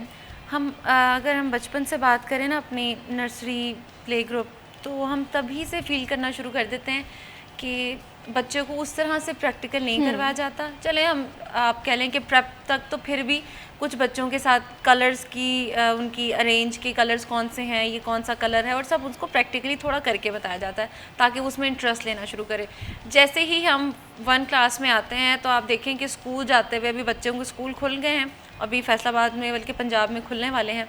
तो आप यकीन करें कि उनके आपको चलने से पता चल जाता है कि उनका बैग कितना भारी है। वो पीछे की तरह गिरे होते हैं, भारी भारी किताबें हैं, और वो बच्चे लेके जा रहे हैं बस, और वो जाते हैं और वो टीचर सामने खोल के रख देती हैं, बेटा ये कभी ये बताया नहीं जाता, कभी कुछ ऐसी जगहों पे विज़िट नहीं करवाया जाता कि बच्चा जब प्रैक्टिकली देखना शुरू, देखिए जब आप शुरू से ही प्रैक्टिकली चीज़ों को करना शुरू कर देते हैं ना, तो आपको इंटरेस्ट आने लग जाता है। देखिए जब हम 9th और 10th के अंदर केमिस्ट्री पढ़े होते हैं, फ़िज़िक्स पढ़े होते हैं, फ़िज़िक्स को तो उस तरह से एक्सप्लेन नहीं किया जाता, लेकिन केमिस्ट्री को प्रॉपर केमिकल्स के साथ हम एक्सप्लेन करते हैं, डेफिनेशंस को समझाया जाता है। और उस टाइम पे जो बच्चे इंटरेस्ट लेके पूछ रहे होते हैं, कलर चेंज होना और वॉल्केनो बनना है, दिस एंड दैट, जितनी भी उसके अंदर चीज़ें आती हैं, वो जो क्लास होती है उसका इंटरेस्ट और बाकी जो थ्योरी क्लास होती है उसका इंटरेस्ट बिल्कुल डिफरेंट होता है स्टूडेंट्स का। तो इसी तरह से जब अब आगे इस जगह पे आ जाते हैं कि हमारे पास हुनर आ जाए और हम उसको सीखना शुरू करते हैं, तो हुनर तो आपको प्रैक्टिकली अपने हाथों के साथ करके ही समझ आएगा कि आपने बेसिकली किया क्या है। और वही चीज़ें जो आप छोटे से पैमाने पे शुरू करते हैं और उसको बड़े लेवल तक लेके जाते हैं, तो वही आपकी जीत होती है कि आपने उस चीज़ को और ये हासिल कर सनतजार लिया। का बहुत अच्छा इनिशिएटिव है कि प्रैक्टिकली चीज़ों को करा के दिखाया भी जा रहा है। वो बिज़नेस स्टार्टअप के हवाले से बात हो, ये ऑनलाइन बिज़नेस सेटअप के हवाले से क्या जो चैलेंजेस हैं मार्केट में, और सनतजार उस पर किस तरह से काम करवा रहा है ख़वातीन को एम्पावर करने के लिए, इस पर बात करेंगे। लेकिन यहाँ पर वक्त हुआ एक छोटी सी ब्रेक का, कहीं मत जाइए, हमारे साथ रहिए।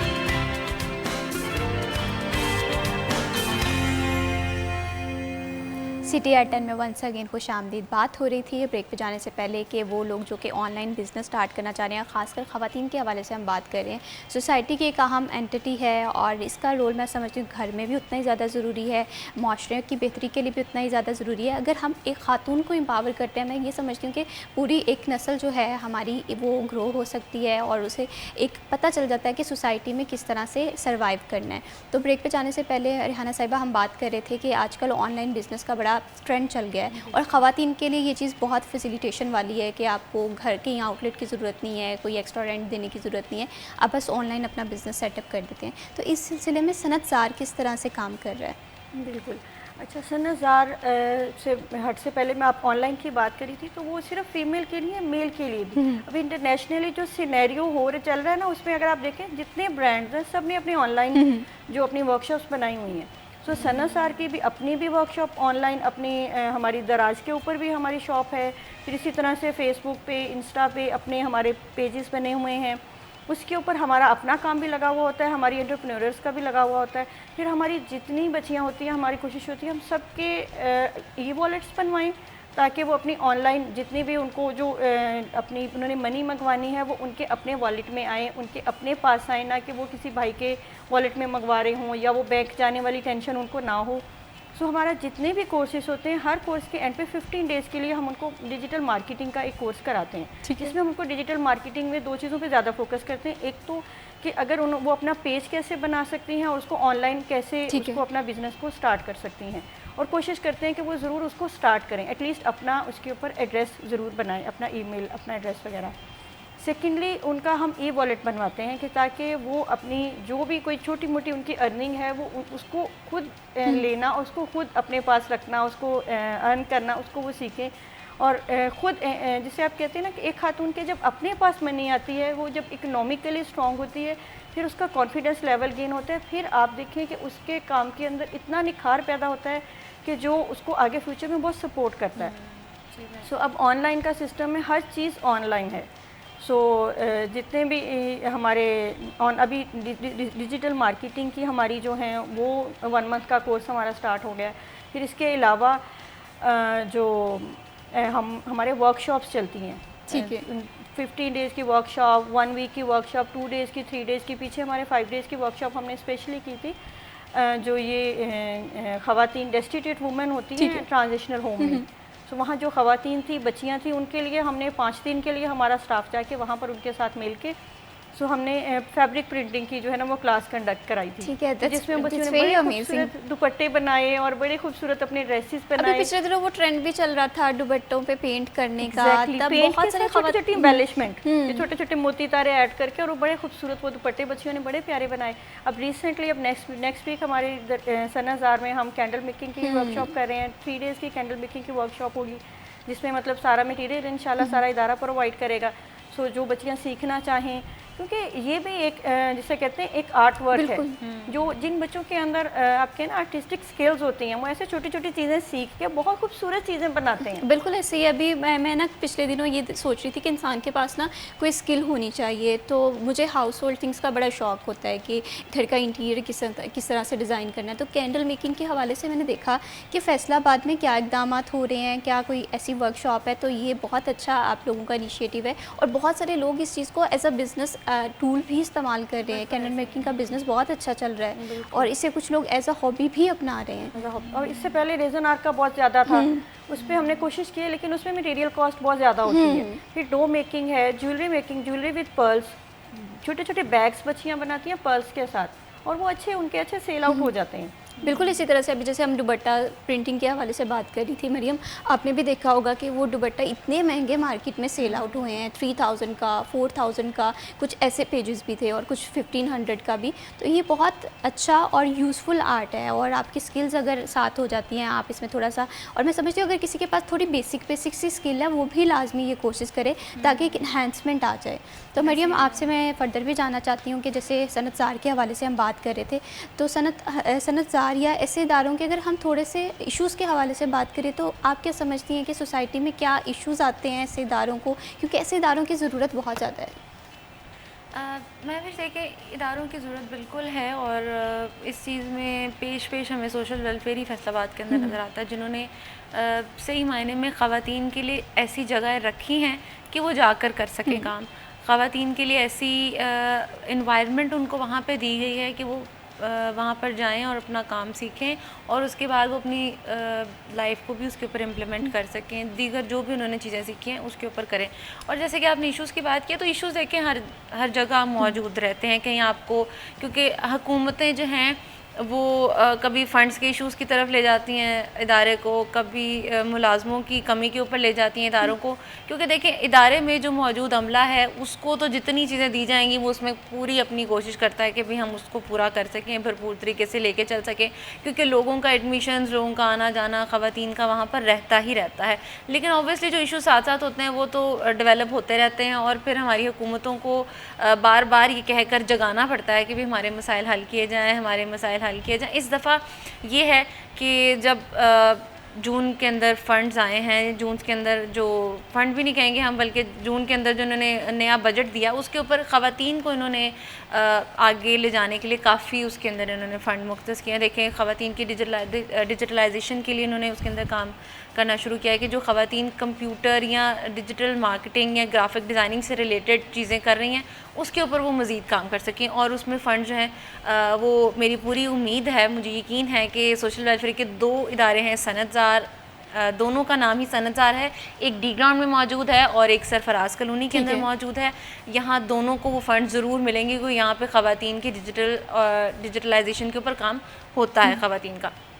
उसके अलावा भी ख़वातीन के लिए इस दफ़ा फ़ंड्स कहीं ना कहीं मौजूद ज़रूर थे ताकि ख़वातीन को एम्पावर किया जाए, ख़वातीन के लिए काम किया जाए।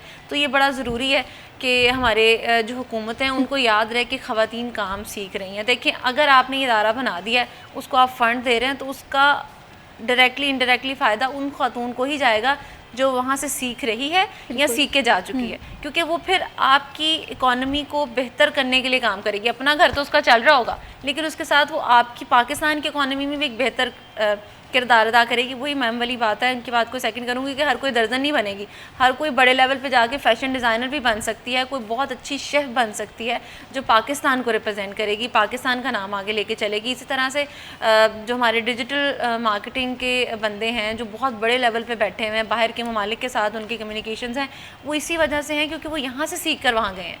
तो ये बड़ा ज़रूरी है कि हम ये भी सोच लेते हैं कई बार कि इस बंदे का काम है, यही जाने, यही करेगा, लेकिन हम ये भूल जाते हैं कि अगर ये अच्छा सीख गया, ये करेगा तो इनडायरेक्टली डायरेक्टली हमारे पाकिस्तान को ही इसका फ़ायदा होगा। पाकिस्तान को एम्पावर करना, यही तो हमारा विजन होना चाहिए। बातों में मैं ऐड करना चाहूँगी मरियम को कि जो आपने इदारों की ज़रूरत के बारे में बात आपने कहा कि इदारों की जो ज़रूरत है उसमें अगर देखा जाए तो इस टाइप पे जो अब सेंसस आया उसमें जो फीमेल पॉपुलेशन है 49% फीमेल पॉपुलेशन है, और अगर हम 2023 की सेंसस में देखें तो उसमें 116 मिलियन में से 61 मिलियन जो वो ख़वातीन थी, और उनमें से 57 मिलियन वो ख़वातीन हैं कि जो 15 से 64 ईयर्स के दरमियान में है। ये वो ख़वातीन हैं बिल्कुल कि जो किसी न किसी एक्टिविटी में शामिल हो सकती हैं। बिल्कुल, और यंग टैलेंट को एम्पावर करना बहुत ज़्यादा ज़रूरी है। उनको इकोनॉमिक एक्टिविटी में हम उनको शामिल करें तो उसके लिए स्किल के इदारे जो हैं वो होने चाहिए और ज़्यादा होने चाहिए। बिल्कुल, इसी तरह से इकॉनमी को स्ट्रॉन्ग करने के लिए ख़वातीन का बहुत ज़्यादा किरदार होना चाहिए। बहुत शुक्रिया रेहाना साहिबा, बहुत शुक्रिया for joining us in this programme. बातें बहुत ज़्यादा है लेकिन प्रोग्राम का वक्त थोड़ा सा कलील है। बहुत शुक्रिया मरियम, आपने हमारे प्रोग्राम का वक्त दिया। यहाँ पर वक्त हुआ एक छोटी सी ब्रेक का कि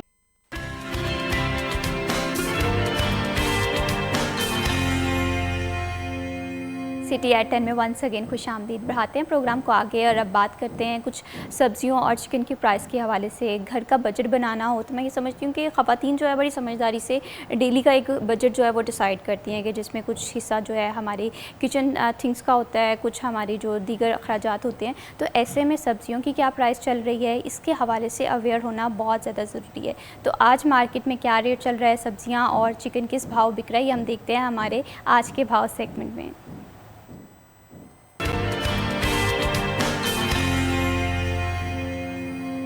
फसी नकवी हमारे साथ मौजूद हैं। फसी नकवी, बताइएगा कि आज मार्केट में क्या सूरत हाल है प्राइसेस की। बिल्कुल फैसलाबाद मार्केट कमेटी की जानिब से बरोज़ जुमेरात की रेट लिस्ट जारी कर दी गई है। ब्रायलर मुर्गी का गोश्त अपनी साबका कीमत पर कायम रहते हुए 595 रुपये फ़ी किलो है, जबकि अंडे फार्मी भी अपनी साबका कीमत पर कायम है और 296 रुपये फ़ी दर्जन है।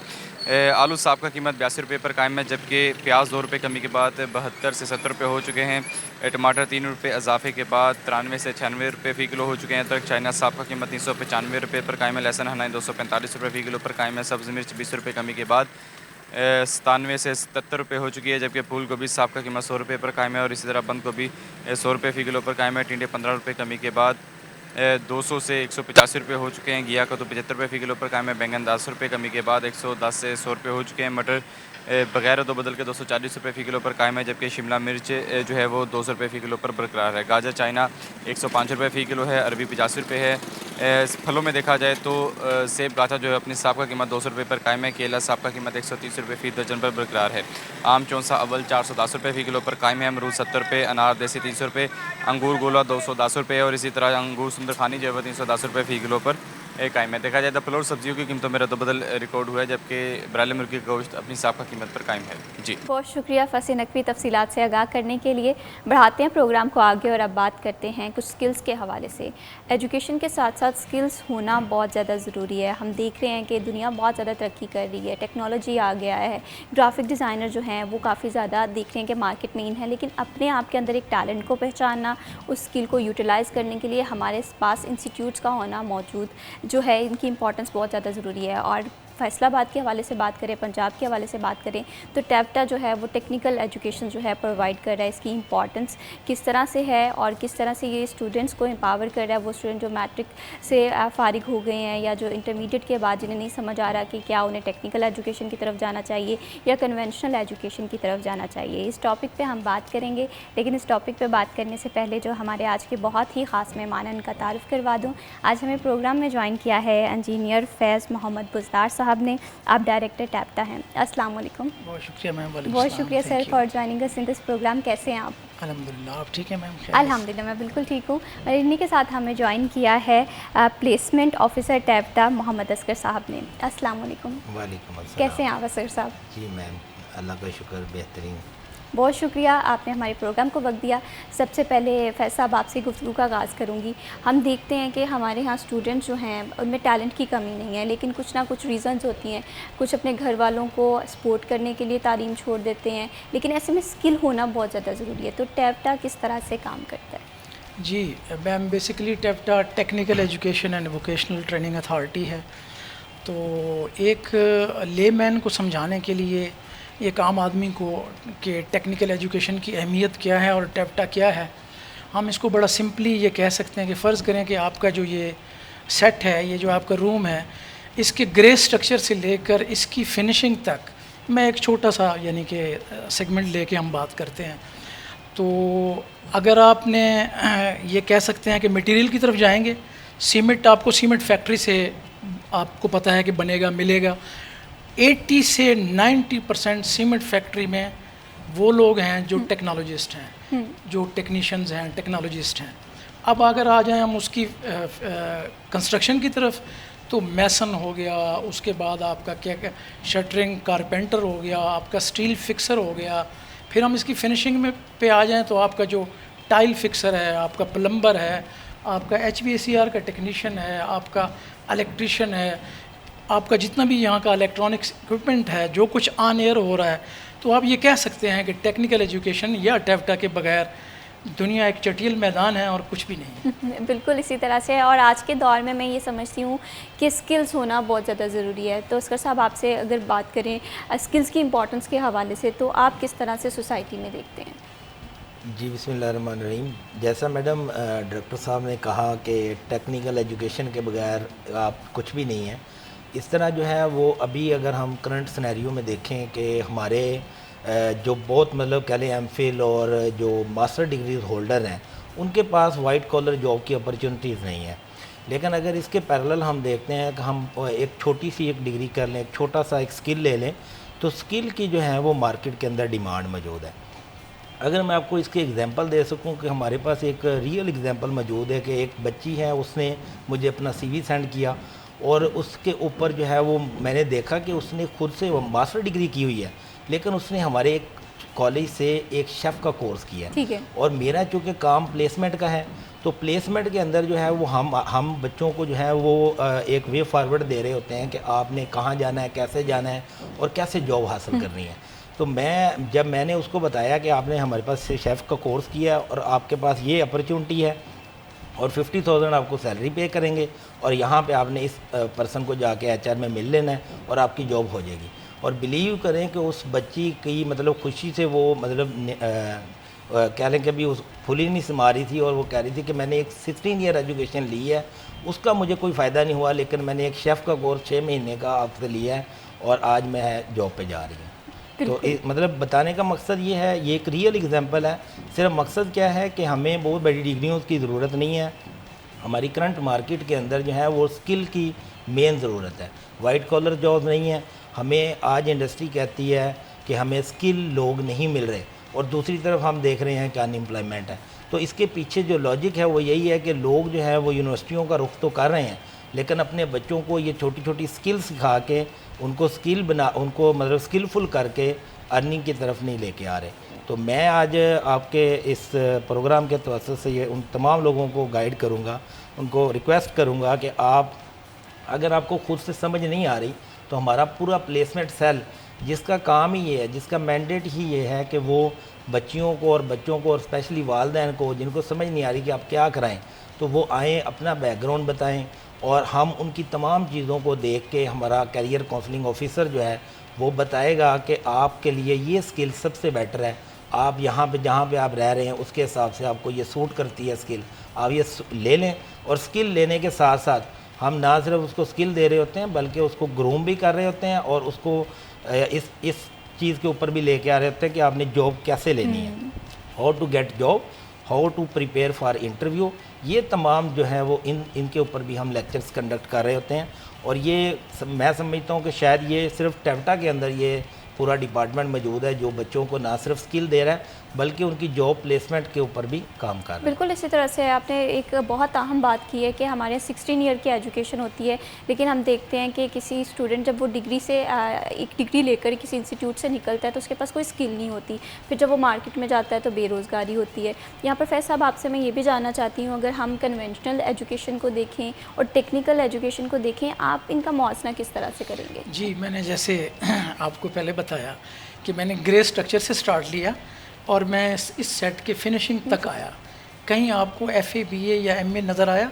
आपको हर जगह या तो आपको शटरिंग कारपेंटर नज़र आया, आपको वुड वर्कर नज़र आया, आपको इलेक्ट्रीशियन नज़र आया, आपको HVACR टेक्नीशियन नज़र आया, आपको सोलर टेक्नीशियन नज़र आया, आपको इलेक्ट्रॉनिक्स टेक्नीशियन नज़र आया, लेकिन कहीं आपको FA BA MA नज़र नहीं आया। तो मैं आपके इस प्रोग्राम के तवज्जुह से लोगों को बताना चाहता हूँ कि जो कन्वेंशनल एजुकेशन है ठीक है, एक हद तक आप उसे कह सकते हैं, लेकिन करंट एरा के मुताबिक आप फौरी तौर पर स्विच ऑफ करें और टेक्निकल एजुकेशन की तरफ आएँ।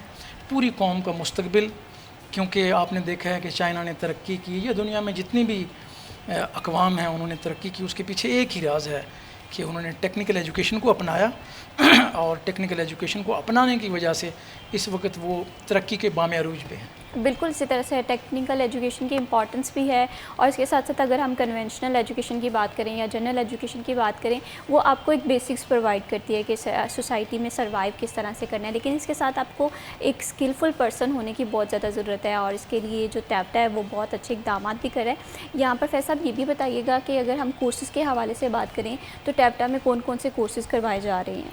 जी, इसमें यानी कि 4 ईयर की डिग्री से लेकर 3 मंथ के सर्टिफिकेट तक अवेलेबल हैं। इसमें हमारे पास मेजर जो हैं वो 2 स्ट्रीम्स हैं, टेक्निकल स्ट्रीम और वोकेशनल स्ट्रीम। आपका जो BS टेक्नोलॉजी है या 3 इयर्स DAE है, डिप्लोमा इन एसोसिएट इंजीनियरिंग, वो आप गवर्नमेंट कॉलेज ऑफ टेक्नोलॉजी जिस शहर में भी हो, जैसे फैसलाबाद में वुमेन का भी है, मेन का भी है, बॉयज़ का भी है, तो आप वहाँ से करेंगे।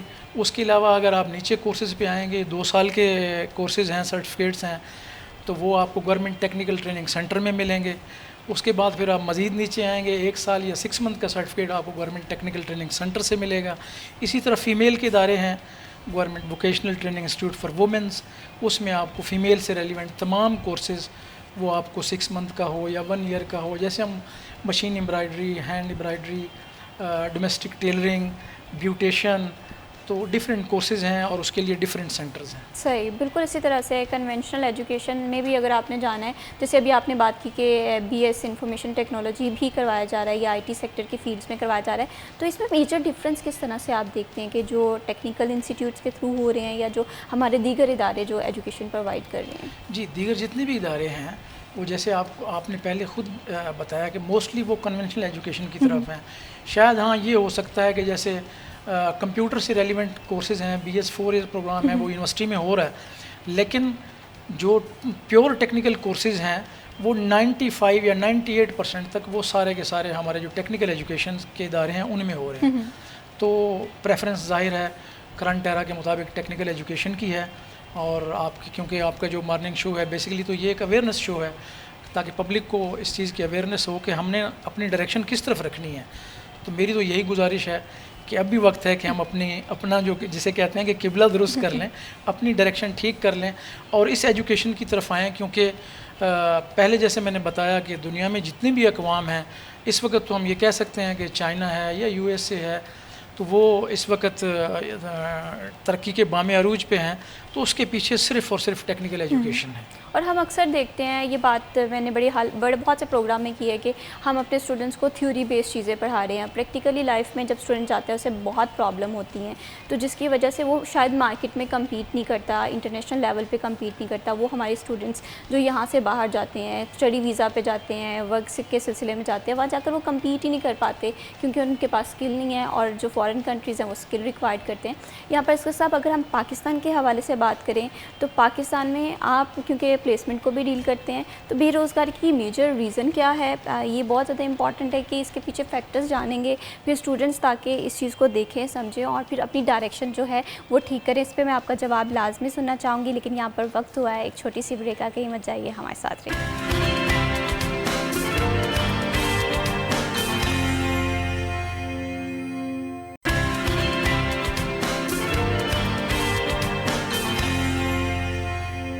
सिटी एट 10 में वंस अगेन खुश आमदीद। बात हो रही थी टेक्निकल स्किल्स की इंपॉर्टेंस के हवाले से, और कन्वेंशनल एजुकेशन आज के दौर में कम्पीट करने के लिए काफ़ी नहीं है। और इस सिलसिले में बहुत सारे लोगों के जहन में कुछ सवालात भी होंगे, कुछ स्टूडेंट्स हैं जो ये प्रोग्राम देख रहे होंगे, जो समझ रहे होंगे कि इनकी इंपॉर्टेंस के हवाले से कोई ना कोई सवाल एक जहन में जन्म लेता है। तो आप हमारे प्रोग्राम में कॉल कर सकते हैं, लाइव कॉल हम लेंगे, आपके जो क्वेश्चन हैं वो हम सुनेंगे भी, और उन्हें आंसर करने के लिए हमारे साथ जो टेक्निकल फील्ड के एक्सपर्ट्स भी मौजूद हैं, वो भी आपको इस हवाले से जवाब देंगे। तो आपको स्क्रीन पर एक नंबर दिया गया है, आप उस पर कॉल करके हमारे प्रोग्राम में शामिल हो सकते हैं, अपना कोई भी सवाल पूछ सकते हैं, उसका जवाब आपको ड्यूरिंग दी प्रोग्राम हम आपके क्वेश्चन का आंसर करने की कोशिश करेंगे।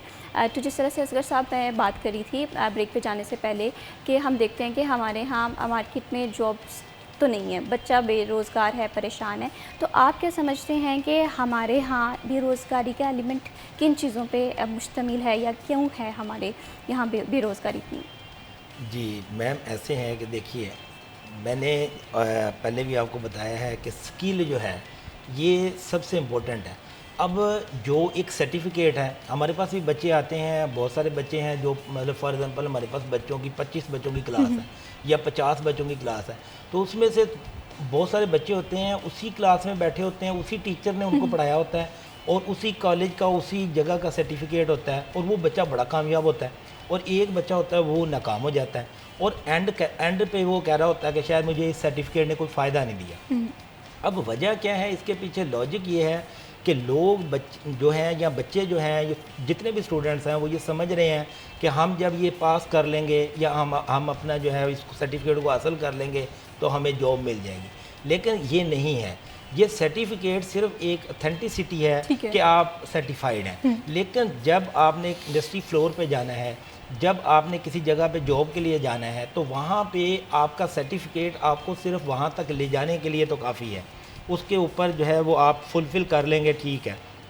लेकिन वहाँ पे जब आपसे क्वेश्चन होना है तो इस सेंस में होना है कि बताएं आपको क्या आता है, स्किल कितनी है। अच्छा, उसके अंदर हमने ये देखा, जो इंडस्ट्री कहती है जी हमें स्किल पर्सन नहीं मिल रहे, और दूसरी साइड पे देख रहे हैं कि हमें जो है वो बेरोज़गार लोग जो हैं वो उनके ढेरों ढेर लगे हुए हैं। तो इसके पीछे लॉजिक ये है कि लोगों के पास सर्टिफिकेट्स तो हैं, डिग्रियां हैं, लेकिन उनके पास स्किल नहीं है। स्किल मतलब क्या है कि हैंड ऑन एक्सपीरियंस नहीं है। और फिर हमारा बच्चा, कोई भी बच्चा हो, जहाँ से भी उसने स्किल लिया हो, वो ये समझ रहा होता है कि मैंने अब सर्टिफिकेट कर लिया है तो अब पहले दिन ही मैंने जाना है और मैंने किसी रोटेटिंग चेयर पे बैठ जाना है।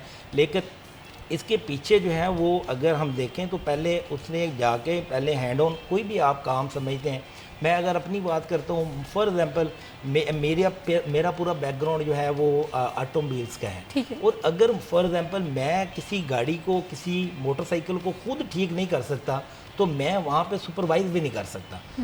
अगर मुझे वो काम खुद नहीं आता तो मैं करवा कैसे सकता हूँ? सिंपल बात है। जब तक मुझे खुद एक्सपीरियंस नहीं होगा, जब तक मैं उसको खुद कर नहीं सकता, मैं उसको करवा भी नहीं सकता। फॉर एग्जांपल वहाँ पे जो लोग काम कर रहे हैं अंडर योर सुपरविजन, अगर वो गलत कर रहे हैं तो आपको कैसे पता चलेगा कि ये गलत कर रहे हैं, जब आपको खुद आता हो। तो इसका मतलब ये है, आपके इस प्रोग्राम के तवसत से मैं तमाम अपने जो मेरी बहनें हैं, जो मेरे भाई हैं, जिन्होंने हमसे भी स्किल ली है बिल्कुल या इसी किसी तरह भी से जगह से स्किल स्किल बहुत ली है। ज़्यादा इंपॉर्टेंट है। हमारे साथ एक कॉलर मौजूद हैं, तैयब के नाम से हमारे साथ कॉलर एक मौजूद हैं। जी तैयब, बताइएगा आपका क्या क्वेश्चन है, कैसे हैं आप? सबसे पहले ये बताइए। अल्हम्दुलिल्लाह, आप कैसी हैं मैम? अल्हम्दुलिल्लाह मैं बिल्कुल ठीक हूँ। आप प्रोग्राम देख रही हैं, जाहिर सी बात है मैं कोई आपका सवाल। प्रोग्राम डेली देखता हूँ, बड़ा अच्छा आपका प्रोग्राम जा रहा है। अच्छा, मुझे ये पूछना था कि मेरे बेटे ने मैट्रिक के इम्तिहान को पास किया है, ठीक है, तो अब मैं उसे कौन सा कोर्स करवाऊँ? ठीक है, मैट्रिक पास किया है तैयब के बेटे ने, तो वो कौन से कोर्स में आगे जा सकता है? इसमें सबसे पहले मैं फैज़ साहब आपसे राय लेना चाहूँगी, क्योंकि आप इस चीज़ को डील कर रहे हैं। जी, मैट्रिक पास के लिए बहुत सारे कोर्सेज़ हैं, लेकिन अगर ये टिपिकली मेरा मशवरा मानेंगे तो मैंने कहूँगा कि वो उनको इलेक्ट्रिशियन या HVACR के किसी भी, यानी इन दो शोबों में से किसी में, देखें हर कोर्स की अहमियत है। ठीक है। आप ऑटो मैकेनिक में चले जाएं, आप HVACR में, जैसे असगर साहब ने बताया कि वो ऑटोमोबाइल के एक्सपर्ट हैं, तो इन्होंने मैट्रिक के बाद DAE ऑटोमोबाइल किया, तो उसकी एक्सपर्टीज़ है इनके पास। इवन मैं आपको एक एग्जांपल, जो कि कल हम गए हुए थे फेडमिक में, तो आपको पता है कितनी बारिश हुई, सॉरी परसों, तो गाड़ी पूरी असगर साहब की डिप हो गई पानी में। ठीक है। तो जैसे ही हम वापस आए तो असगर साहब ने पहली फुर्सत में अपनी पूरी की पूरी गाड़ी खोल दी मेरी आंखों के सामने। सो उनकी एक्सपर्टीज़ हैं, उन्हें किसी वर्कशॉप में जाने की ज़रूरत नहीं पड़ी, और ये जितना भी एक्सपेंस, आप ये कह सकते हैं कि 15 से 20 हज़ार का एक्सपेंस था, और गाड़ी को बचाना एक 25-30 लाख की आपकी एसेट है। तो मैं ये कह सकता हूँ कि तमाम कोर्सेज़ की अहमियत है।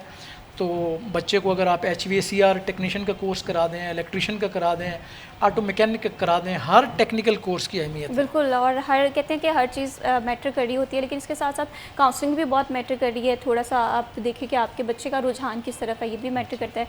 बहुत शुक्रिया तैयब, आपने कॉल की, और आई होप सो कि आपको सवाल का जवाब मिल गया होगा, और आपके लिए ये चीज़ बहुत आसानी लेगी कि आगे आपने किस फील्ड में जाना है और या आपके बच्चे ने किस फील्ड में जाना है। तो असगर साहब, इस चीज़ पर ही अगर हम बात करें कन्वेंशनल एजुकेशन वाले बच्चे के हवाले से या टेक्निकल स्किल्स के हवाले से, तो आप किस तरह से देखते हैं कि हमारे यहाँ ये चीज़ अनएम्प्लॉयड को एम्प्लॉयमेंट में बदल रही है? जी, देखें, मैं जो तैयब साहब का क्वेश्चन है उसको भी एड्रेस करूँगा, आपके क्वेश्चन को भी एड्रेस करूँगा। देखें, उन्होंने पूछा है कि मेरे बेटे ने जो है वो मैट्रिक किया है, तो अब मैं क्या करूँ। मैं इनसे सबसे पहले ये रिक्वेस्ट करूँगा कि वो हमारे किसी भी टेक्निकल कॉलेज में, या मेरे ऑफिस का एड्रेस मौजूद है, government staff training college new campus Dudiwala Faisalabad, मेरे ऑफिस को विज़िट कर सकते हैं, या किसी भी उनके नज़दीकी जो अदारा है उसमें वो जाएं। वहाँ पे हमारा करियर काउंसलिंग ऑफिसर बैठा हुआ है। उसका मैंडेट ही ये है, उसका काम ही ये है कि वो पहले बच्ची का या बच्चे का बैकग्राउंड देखेगा, उसके मार्क्स देखेगा, उसका इंटरेस्ट देखेगा, उसका फैमिली बैकग्राउंड देखेगा, उसकी लोकेलिटी देखेगा कि ये रह किधर हैं। देन वो उसको गाइड करेगा कि आप 6 महीने का कोर्स करें, ठीक है, आप साल का करें, आप 2 साल का करें, आप 3 साल का करें। फिर हम तमाम फिर उसका हमने ये भी देखना है कि वो मतलब पे कितना कर सकते हैं, पैसा कितना खर्च कर सकते हैं। इन तमाम चीज़ों को देख के हम उसको सजेस्ट करेंगे, और फिर इंशाल्लाह ताला मैं इस बात की गारंटी देता हूँ कि अगर वो ये सारी चीज़ें करेंगे तो इंशाल्लाह उनकी एक अच्छी डायरेक्शन बनेगी, और जब आपकी डायरेक्शन बेहतर होगी तो इंशाल्लाह ताला आपकी सक्सेस 100% सही। होगी। बिल्कुल इसी तरह से ये सारी चीज़ें बड़ी मैटर करी होती हैं, ये सारी क्वेरीज़ का आंसर देना। हमारे साथ एक कॉलर मौजूद हैं। अस्सलाम वालेकुम। अस्सलाम वालेकुम। वालेकुम सलाम, कौन बात कर रहा है? मेरा नाम फरीद है, और मेरा क्वेश्चन है कि मैं एक जॉब कर रहा हूँ और पार्ट टाइम मैं चाह रहा था कोई स्किल जो है ना मैं सीख लूँ, तो मुझे कोई बताया जाए कि मेरे लिए कौन सी स्किल्स जो है वो बेहतर रहेगी। फरीद साहब, आप कॉल पे रहिएगा, आप कोई क्वेश्चन पूछना चाहें ताकि आसानी हो जाए आपको इन्हें जवाब देने के लिए। जी, मैं ये है कि ये कह रहे हैं ना कि मैंने पार्ट टाइम काम करना है, तो पहले वो कौन सा काम करते हैं जिससे ओके, आप इससे पहले कौन सा काम कर रहे हैं? इससे पहले मैं कंप्यूटर पे ऑपरेटर हूँ, कंप्यूटर ऑपरेटर काम डाटा एंट्री वगैरह करता हूँ।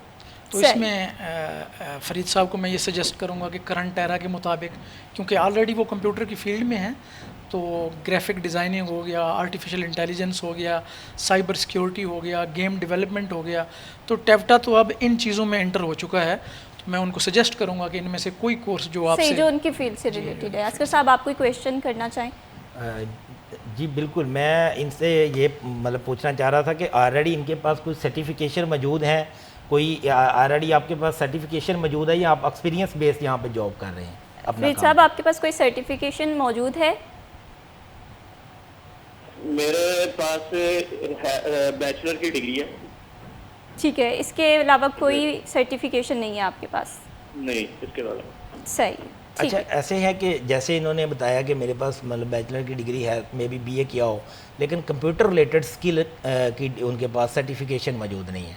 तो हम लोग जो है वो इस तरह के जितने भी हमारे बहन भाई हैं जिनके पास स्किल ऑलरेडी मौजूद है, उनके लिए हम आरपीएल का कोर्स करवाते हैं। RPL recognisation of prior learning होता है। ठीक है। रिकग्नाइजेशन ऑफ प्रायर लर्निंग का मकसद ये है कि जो काम, फॉर एग्जांपल एक बहुत अच्छी ब्यूटिशियन है और उसके पास हैंड ऑन एक्सपीरियंस मौजूद है, लेकिन उसके पास सर्टिफिकेट नहीं है, अगर वो बाहर जाना चाह रहा है या बाहर जाना चाह रही है, तो डेफिनेटली वहाँ पे तो सर्टिफिकेशन के बगैर आप कोई भी काम नहीं कर सकते। तो ऐसे लोगों के लिए टेप्टा जो है वो लेके आया है आरपीएल। आरपीएल में ये होता है कि वो सही। बच्ची और या बच्चा, फॉर एग्जांपल वो ये बहुत अच्छा इलेक्ट्रिशियन है और ठीक है। उसके पास सर्टिफिकेट मौजूद नहीं है, वो हमारे पास अपने आप को रजिस्टर्ड करवाए आरपीएल के थ्रू, और आरपीएल के थ्रू जब वो रजिस्टर्ड हो जाएगा, एक दिन हम उनको दे देंगे कि फ़लाँ डेट में जो है वो आपने आ जाना है, और उस दिन जो है वो बच्ची और बच्चा वहाँ पे आए, हमारा असेसर उसकी असेसमेंट लेगा, और जब वो असेसमेंट पास कर लेगा सेम डे में उसका रिज़ल्ट डिक्लेयर हो जाएगा कि ये कॉम्पिटेंट है या नॉट येट कॉम्पिटेंट है। ठीक है। जब वो कॉम्पिटेंट है तो उसको जो है वो सर्टिफिकेट दे दिया जाएगा, और वो सर्टिफिकेट रिकग्नाइज है ऑल ओवर द कंट्री, और मतलब हमारे पाकिस्तान में भी और फॉरेन में भी, जहाँ मतलब ऑल मर्जी अराउंड जाए। द वर्ल्ड ये सर्टिफिकेट जी, जो है बिल्कुल वो ऐसे ही। एक्सेप्टेबल है। जी, बिल्कुल सही, that's really amazing. Afreed, I hope so कि आपको अपने क्वेश्चंस के सवालात के जवाब मिल गए होंगे। स्किल बहुत ज़्यादा ज़रूरी है, और इसके साथ साथ अगर आपके पास कोई सर्टिफिकेट है, मैं ये समझती हूँ ये आपकी सीवी को और ज़्यादा इन्हांस कर देता है। बिल्कुल। यहाँ पे फैज साहब, आपसे एक और चीज़ मैं जानना चाहूँगी। अगर हम बात करें, बहुत सारी ख़वातीन हैं वो टेप्टा से स्टिचिंग कर रही हैं या कंप्यूटर कोर्स कर रही हैं, ग्राफिक कोर्स कर रही हैं, लेकिन कभी उन्हें एहसास होता है कि उनके पास जो टारगेट उन्होंने अचीव करना था वो नहीं कर पाए, तो क्या वो अपना कोर्स जो है इसे एक्सटेंड कर सकती हैं या नहीं कर सकते? इस पे मैं आपसे आपका जवाब लाजमी लूँगी, लेकिन यहाँ पर वक्त हुआ एक छोटी सी ब्रेक का कि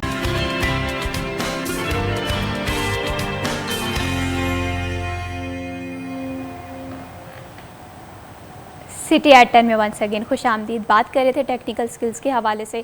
आप हमें कॉल्स करके भी अपना कोई भी क्वेश्चन है उसका आंसर हासिल कर सकते हैं। जाहिर सी बात है, एजुकेशन के हवाले से जब अपने बच्चों को किसी आगे फील्ड में लेकर जाना होता है तो पेरेंट्स के ज़हन में बड़े क्वेश्चंस होते हैं, डाउट्स होते हैं, तो उनका आंसर जो है हमारे साथ एक्सपर्ट्स टेक्निकल फील्ड के मौजूद हैं, वो आपको करेंगे। फैज साहब, जिस तरह ब्रेक पर जाने से पहले मैं बात कर रही थी, बहुत सारे ऐसे लोग हैं जो कि कोर्स टेप्टा में एडमिशन ले लेते हैं, 6 मंथ का कोर्स कर देते हैं, उसके बाद उन्हें लगता है कि ये एक्सटेंड नहीं कर सकते या एक्सटेंड करेंगे। इसमें मैं आपका लाजमी जवाब लूँगी, लेकिन अभी हमारे साथ एक कॉलर मौजूद है। उनका अस्सलाम वालेकुम। वालेकुम अस्सलाम, मैं सायरा बात कर रही हूँ। कैसी हैं आप सायरा? अल्हम्दुलिल्लाह मैं बिल्कुल ठीक, आप कैसी हैं? अल्हम्दुलिल्लाह मैं बिल्कुल ठीक हूँ। सायरा, आपका कोई क्वेश्चन है? जी मैम, मैं पूछना चाह रही हूँ कि मैं ऑनलाइन कोर्स की तरफ आना चाहती हूँ, क्योंकि यहाँ पे कन्वेक्ट प्रॉब्लम बहुत ज़्यादा है, तो क्या आप कोई ऑनलाइन कोर्स भी करवा रहे हैं? ठीक है, ऑनलाइन कोर्सेज़ के हवाले से टेप्टा क्या इक़दाम कर रहा है, इसके अलावा आप लोगों का कोई क्वेश्चन हो सायरा से पूछने के लिए? जी मुझे बस ठीक है, वो ऑनलाइन से रेलिवेंट। ठीक है सायरा, अभी हम आपके क्वेश्चन का आंसर दे देते हैं। बहुत शुक्रिया सायरा, आपने कॉल की प्रोग्राम में। ऑनलाइन के हवाले से किस तरह से इक़दाम किए जा रहे हैं? जी, जैसे पहले आपने क्वेश्चन किया कि अगर कोई 6 मंथ का सर्टिफिकेट करने के बाद या कोई स्किल हासिल करने के बाद उसकी फ़र्दर एक्सटेंशन का, तो पहले मैं उसको एड्रेस कर लूँ थोड़ा सा। कि गुजारिश ये है कि जो हमारी करंट रजीम है उसने बहुत ही ऐसा इक़दाम लिया है। पहले हम कन्वेंशनल पे थे, अब उन्होंने इसको CBTA पे कन्वर्ट कर दिया। ठीक है, competency based training and assessment. यानी अगर आपने 6 मंथ का है, आपने एक मॉड्यूल कर लिया 4 मंथ का, 6 मंथ का, उसके बाद आप चाहते हैं कि आप पहले अपेयर होंगे, अगर आप डिक्लेयर हो गए कॉम्पिटेंट तो वो आपको डिक्लेयर कर देंगे कि इनकी कॉम्पिटेंसी है। फ़र्ज़ करें आप उस अटैम्प्ट में कामयाब ना हो सके, या आपने पहले एक लेवल किया हुआ है, आप वो स्किल अब आप ये समझते हैं कि मेरा वो मेयार नहीं रहा, तो आप फिर दोबारा आएँ, आप लेवल 2 कर लें, आप 3 कर लें, अब वो पूरा का पूरा चैनल उन्होंने ओपन कर दिया है। बिल्कुल सर। अब वो कन्वेंशनल से हट के हम CBTA की तरफ आ गए हैं। तो ऑनलाइन से रिलेवेंट बहुत ज़्यादा कोर्सेज़ हैं, ज़ाहिर है फ्रीलांसिंग का जो कोर्स है, या आप ये कह सकती हैं कि जो आर्टिफिशियल इंटेलिजेंस है या साइबर सिक्योरिटी है या जितने भी हाई टेक कोर्सेज़ हैं, उसमें हम टेप्टा अल्हम्दुलिल्लाह तमाम तर कोर्सेज़ उस हवाले से अवेलेबल हैं। और अगर आप कोई ऑनलाइन कोर्स करना चाहें तो उसमें भी टेप्टा ने काफ़ी हद तक इससे पहले फ्रीलांसिंग के जितने भी कोर्स थे वो सारे ऑनलाइन करवाए थे, तो वो भी ऑप्शन मौजूद है। ठीक है। और अगर ऑनलाइन के हवाले से बात करें, कुछ इंस्टीट्यूट तो इस तरह से काम करते हैं कि वो अपने रिकॉर्डेड लेक्चर जो हैं वो अपलोड कर देते हैं, या एक एक फ़ोल्डर होता है जिसमें 1 बाय 1 लेक्चर जो है प्रोवाइड होते हैं। तो टेप्टा किस तरह से काम करता है? आया इट्स रिकॉर्डेड लेक्चर्स होते हैं, या आप लोग एक ऑनलाइन सेशंस करते हैं जिसमें टीचर भी मौजूद होता है, स्टूडेंट्स भी मौजूद होते हैं, किसी का कोई क्वेश्चन है तो वो फ़ौरन से अपना आंसर जो है वहाँ पर कर सकते हैं? दोनों ऑप्शन अवेलेबल है। ठीक है। रिकॉर्डेड लेक्चर्स का ऑप्शन भी अवेल किया जा सकता है। ऑनलाइन कोर्सेज जैसे मैंने आपको बताया, कोविड के दौरान पूरा टेप्टा ऑनलाइन चलता रहा है, तो दोनों ऑप्शन अवेलेबल हैं, आप कोई भी ऑप्शन अवेल कर सकते हैं। उसमें कोई आप ये नहीं कह सकते कोई हर्डल है और टेप्टा ये कुछ नहीं कर रहा। बिल्कुल सही है। ऑनलाइन में यही एक इशू होता है कि स्टूडेंट शायद अपने आंसर जो है या क्वेश्चन वो डिस्कस कर ले तो ज़्यादा एक फीडबैक अप्रोच आ जाती है। यहाँ पर इसका साहब एक और चीज़ मैं आपसे डिस्कस करना चाहती हूँ। अगर हम प्लेसमेंट के हवाले से बात करें, जैसे वो ख़वातीन हैं जिन्होंने टेप्टा से कोई सर्टिफिकेशन हासिल की है, वो ग्राफिक डिज़ाइनर की हो, वो स्टिचिंग में डिप्लोमा हो, तो क्या उनके प्लेसमेंट के चांसेस मार्केट में किस तरह से है और टेप्टा किस तरह से हेल्प आउट करता है? जी बिल्कुल। अगर हम फैसलाबाद में मुख्तलिफ इदारों के अंदर देखें तो हम फ़ीमेल्स को भी 3 मंथ से लेके 3 ईयर्स डिप्लोमा जो है वो ऑफ़र कर रहे हैं और बच्चियां कर रही हैं।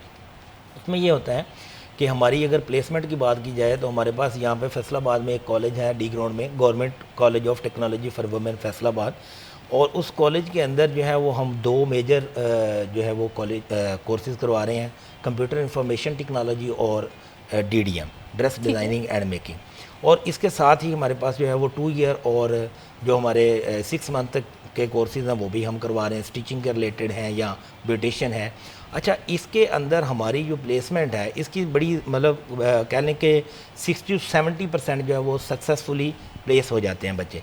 कैसे कि जो बच्ची जिसके पास स्किल आ जाती है, हमारे पास चूँकि इंडस्ट्री का पूरा डाटा बैंक मौजूद है, इंडस्ट्री का चूँकि मैं फेस मौजूद हूँ फैसलाबाद में, तो हम चैम्बर ऑफ कॉमर्स के साथ मिलके और बाकी एसोसिएशंस के साथ मिलके तो हम क्या कर रहे होते हैं कि मुख्तलिफ कॉलेजेस के अंदर इंडस्ट्रीज़ को ऑन बोर्ड करते हैं।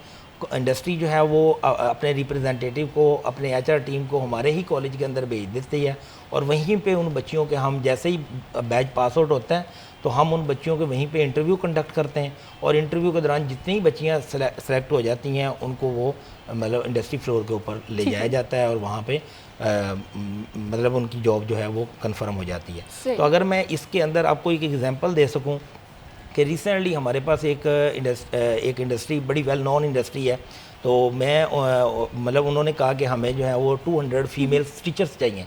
तो हमने क्या किया कि हमने फौरी तौर पे अपने तमाम कॉलेजेस के अंदर जो डाटा बैंक था उससे हमने उन जिन्होंने हमारे पास स्टिचिंग का कोर्स कर रखा था उन तमाम बच्चों का हमारे पास डाटा बैंक मौजूद होता है, उनके फ़ोन नंबर मौजूद होते हैं। तो हमारा जो इंस्टीट्यूट प्लेसमेंट ऑफिसर होता है वो फौरी तौर पे उन तमाम अनएम्प्लॉयड का डाटा निकालता है और उनको ये मैसेज कन्वे कर देता है कि ये जॉब आ गई है और आप इसके लिए एलिजिबल हैं, आप रब्ता कर लें। तो उसमें क्या है, डाटा तैयार हो जाता है, और डाटा तैयार करने के बाद हमने इंडस्ट्री को कर दिया, और उसमें 2 तरह से हम कर रहे होते हैं कि एक तो इंडस्ट्री अगर हम उनको कहते हैं कि हम आपके फ्लोर पे आके अपने बच्चों का इंटरव्यू कंडक्ट करा देते हैं, इसको हम कहते हैं कि on industry floor campus recruitment drive. और दूसरी सूरत में ये होता है कि हम जब फीमेल का ज़्यादा हो तो उसमें हम उनसे रिक्वेस्ट कर रहे होते हैं कि आप हमारे फ्लोर पे आ जाएं, हम इसे कहते हैं ऑन कैंपस रिक्रूटमेंट ड्राइव। तो ऑन कैंपस आप आएँ और आके हम तमाम बच्चियों को एक जगह पे इकट्ठा कर लेंगे। तो हम ऐसे कर रहे होते हैं कि अगर एक जॉब हो तो उसके लिए हम 4 कैंडिडेट्स को शॉर्ट लिस्ट करते हैं, और अगर हमारे पास 10 जॉब्स हैं तो दैट्स मीन हमने 40 लोगों को ऑन बोर्ड करना है और इंडस्ट्री के सामने बिठा देना है, और इंडस्ट्री के रिप्रेजेंटेटिव जो हैं वो अपना टेस्ट कंडक्ट करते हैं, जो भी उनका प्रोसेस है वो अपना कंप्लीट करते हैं। और इसके दौरान भी मैं आपको बताता हूँ कि हम वहाँ पे मैं और मेरी टीम बैठी होती हैं और हम ये चीज़ जज कर रहे होते हैं कि बच्चों ने ड्यूरिंग द इंटरव्यू कौन कौन सी चीज़ों को जो है ना वो गलत किया या जिसकी वजह से वो जो हमारे 30 लोग रिजेक्ट हुए हैं, 10 सेलेक्ट हुए हैं, तो वो जो 30 है फिर हम उनके ऊपर वर्क करते हैं कि आपने ये जो है ना मिस्टेक्स की हैं ड्यूरिंग द इंटरव्यू, ताकि जब नेक्स्ट को जॉब आती है तो वो बच्चा अपने आप को मज़ीद प्रिपेयर करके आए। तो हम फिर उसको ये चीज़ें जो हैं वो बता रहे होते हैं कि आपने यहाँ पे गलती की, जिसकी वजह से आप इस जॉब को लेने के लिए मतलब आपको ये जॉब नहीं मिल सकी, लेकिन अगर आप इन चीज़ों को इम्प्रूव कर लेंगे तो इंशाल्लाह ताला जो नेक्स्ट हम आपको बुलाएंगे तो आपकी जॉब हो जाएगी। बिल्कुल इसी तरह से है, ये फीडबैक बहुत ज़रूरी होता है इंटरव्यू के हवाले से और रिक्रूटमेंट के हवाले से। और सबसे ज़्यादा जो डिफ़िकल्टीज़ आती है ना जॉब सिक्योर करने में, वो इंटरव्यू किस तरह से प्रिपेयर करना है, किस तरह से आपने इंटरव्यू में अपने आप को रिप्रेजेंट करना है, ये बड़ा मसला आता है। इसी तरह से फैसल, अगर टैप्टा के हवाले से हम बात करें तो टैप्टा में बिज़नेस डेवलपमेंट के हवाले से भी कोई कोर्सेज़ करवाए जाते हैं, क्योंकि बहुत सारे स्टूडेंट्स हैं जो कि आगे अपना बिज़नेस बनाना चाहते हैं। जैसे आजकल ऑनलाइन बिज़नेस का बहुत ज़्यादा ट्रेंड देख रहे हैं, लेकिन उन्हें नहीं पता चला होता कि अपना बिज़नेस किस तरह से सेटअप करना है। तो इस हवाले से भी कोई कोर्सेज़ करवाए जा रहे हैं? जी बिल्कुल, इस हवाले से देखें, पहले तो बच्चा अपना कोर्स कंप्लीट करेगा, उसके बाद अगर उसने एंटरप्रेन्योर बनना है तो उसके लिए मुख्तलिफ, स्पेशली मैं स्टेट बैंक का शुक्रगुज़ार हूँ, उनके साथ हमारे मुख्तलिफ सेशंस होते रहते हैं और फिर उनमें हम अपने यानी कि जो बच्चे हैं उनको बताते हैं और पूरी एक अवेयरनेस कैंपेन चलाते हैं कि आपने कैसे अपना बिज़नेस स्टार्ट करना है। एक एग्जिस्टिंग है, उसने अपना एक सेटअप, एक पार्लर लगाया हुआ है, उसने अपना कोई उसका सैलून है या उसका कोई बुटीक है और वो ग्रो कर रहा है, अब उसको अपनी ग्रोथ में कोई इशू आ रहा है, उसको फाइनेंशियल एड चाहिए, तो उस हवाले से भी पूरी गाइडलाइन मौजूद है और उसने अपना पहला स्टेप कैसे लेना है उस हवाले से भी पूरी गाइडलाइन। बिल्कुल इसी तरह से, क्योंकि सबसे ज़्यादा डिफ़िकल्टीज़ जो है ना वो स्टार्टअप में आती है और स्टार्टअप में आपको राइट डायरेक्शन नहीं पता हो रही होती। तो इस सिलसिले में प्लेसमेंट ब्यूरो किस तरह से काम कर रहा है आप लोगों का टैप्टा का? जी मैम, ऐसे हैं कि जैसे सर ने कहा कि हम उनको ना सिर्फ टेक्निकल एजुकेशन देते हैं बल्कि हम उनको फाइनेंशियली भी सपोर्ट दे रहे होते हैं। तो इसके साथ मैं आपको और अपने तमाम नाज़रीन को ये बताना चाहूँगा कि हाल ही में हमारी अथॉरिटीज़ ने एक जो है वो कंटेंट मज़ीद डेवलप किया, पहले भी चल रहा था लेकिन उसको फर्दर जो है वो इन्हांस किया है। उसके अंदर हमने एक पूरा समय एक मॉड्यूल जो है वो एंटरप्रेन्योरशिप का रख दिया है। अब जब बच्चा हमारे पास स्किल लेने के लिए कॉलेज इंटर होता है, जैसे मैंने बताया कि पहला दिन भी हम उनकी काउंसलिंग कर रहे होते हैं कि आपने क्या कोर्स करना है, और इसके साथ साथ जब बच्चा ड्यूरिंग द स्टडी कोई भी स्किल ले रहा होता है तो हमारा जो इंस्टीट्यूट प्लेसमेंट ऑफिसर बैठा होता है उसका ये काम होता है कि उसने उसको ये तमाम मॉड्यूल्स पढ़ाने हैं कि how to get job, how to prepare for interview, और आपने किस तरह, अगर आपका इंटरेस्ट है कि आप अपना बिज़नेस स्टैब्लिश करने जा रहे हैं या अपना बिज़नेस करना चाह रहे हैं, तो कुछ बच्चे होते हैं उनका माइंड होता है कि हमने ये स्किल लेनी है और अपना काम करना है, तो आप अपने काम को किस तरह रजिस्टर्ड करवा सकते हैं, किस तरह से आप अपनी बिज़नेस फिजिबिलिटी बना सकते हैं, किस तरह से बाकी अदारों के साथ आप इंटरलिंक हो सकते हैं, ये तमाम चीज़ें जो हैं इसका एक मॉड्यूल बना दिया गया है और ये ड्यूरिंग द स्टडी उन बच्चों को पढ़ाया जाएगा जो अपना बिज़नेस करना चाह रहे हैं। सही, बिल्कुल इसी तरह से बिज़नेस के लिए ये तो बहुत अच्छी एक इनिशिएटिव है।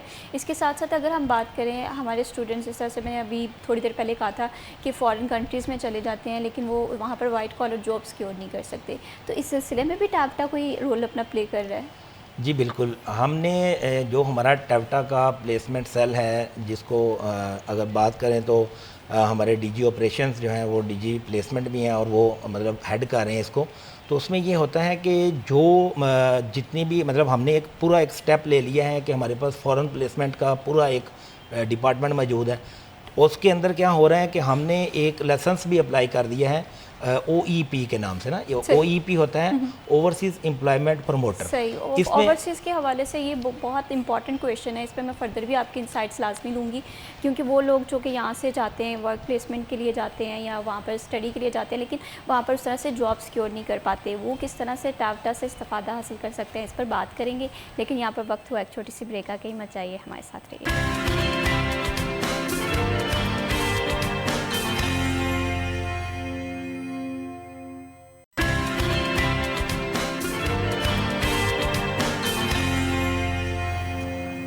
CTI 10 में वंस अगेन खुश आमदीद। बात हो रही थी हम ब्रेक पे जाने से पहले कि वो लोग जो कि फ़ॉरेन कंट्रीज़ में जाते हैं, कोई स्टडी की गर्ज से जा रहा होता है, कोई वर्क परमिट पे जा रहा होता है, लेकिन फिर भी इसके बावजूद वहाँ पर मार्केट में वो लोग कम्पीट नहीं कर पाते। तो इस सिलसिले में टैप्टा किस तरह से रोल प्ले कर रहा है, इस पर मैं असगर साहब आपका पॉइंट ऑफ व्यू, हम जहाँ से तसलसल गुफ्तगू का टूटा था वहीं से आगाज़ करते हैं। सही, तो जैसे मैंने आपको पहले बताया कि टैप्टा जो है वो फ़ॉरेन प्लेसमेंट के लिए प्रॉपर वर्क कर रहे हैं उसमें ये है कि हमने एक लाइसेंस भी अप्लाई किया है OEP का, ओवरसीज़ एम्प्लॉयमेंट प्रमोटर का। बेसिकली जब ये लाइसेंस आ जाता है तो फिर वो जो बॉडी होती है वो खुद से बच्चों को जो है वो बाहर भेजने की अहलियत रखती है।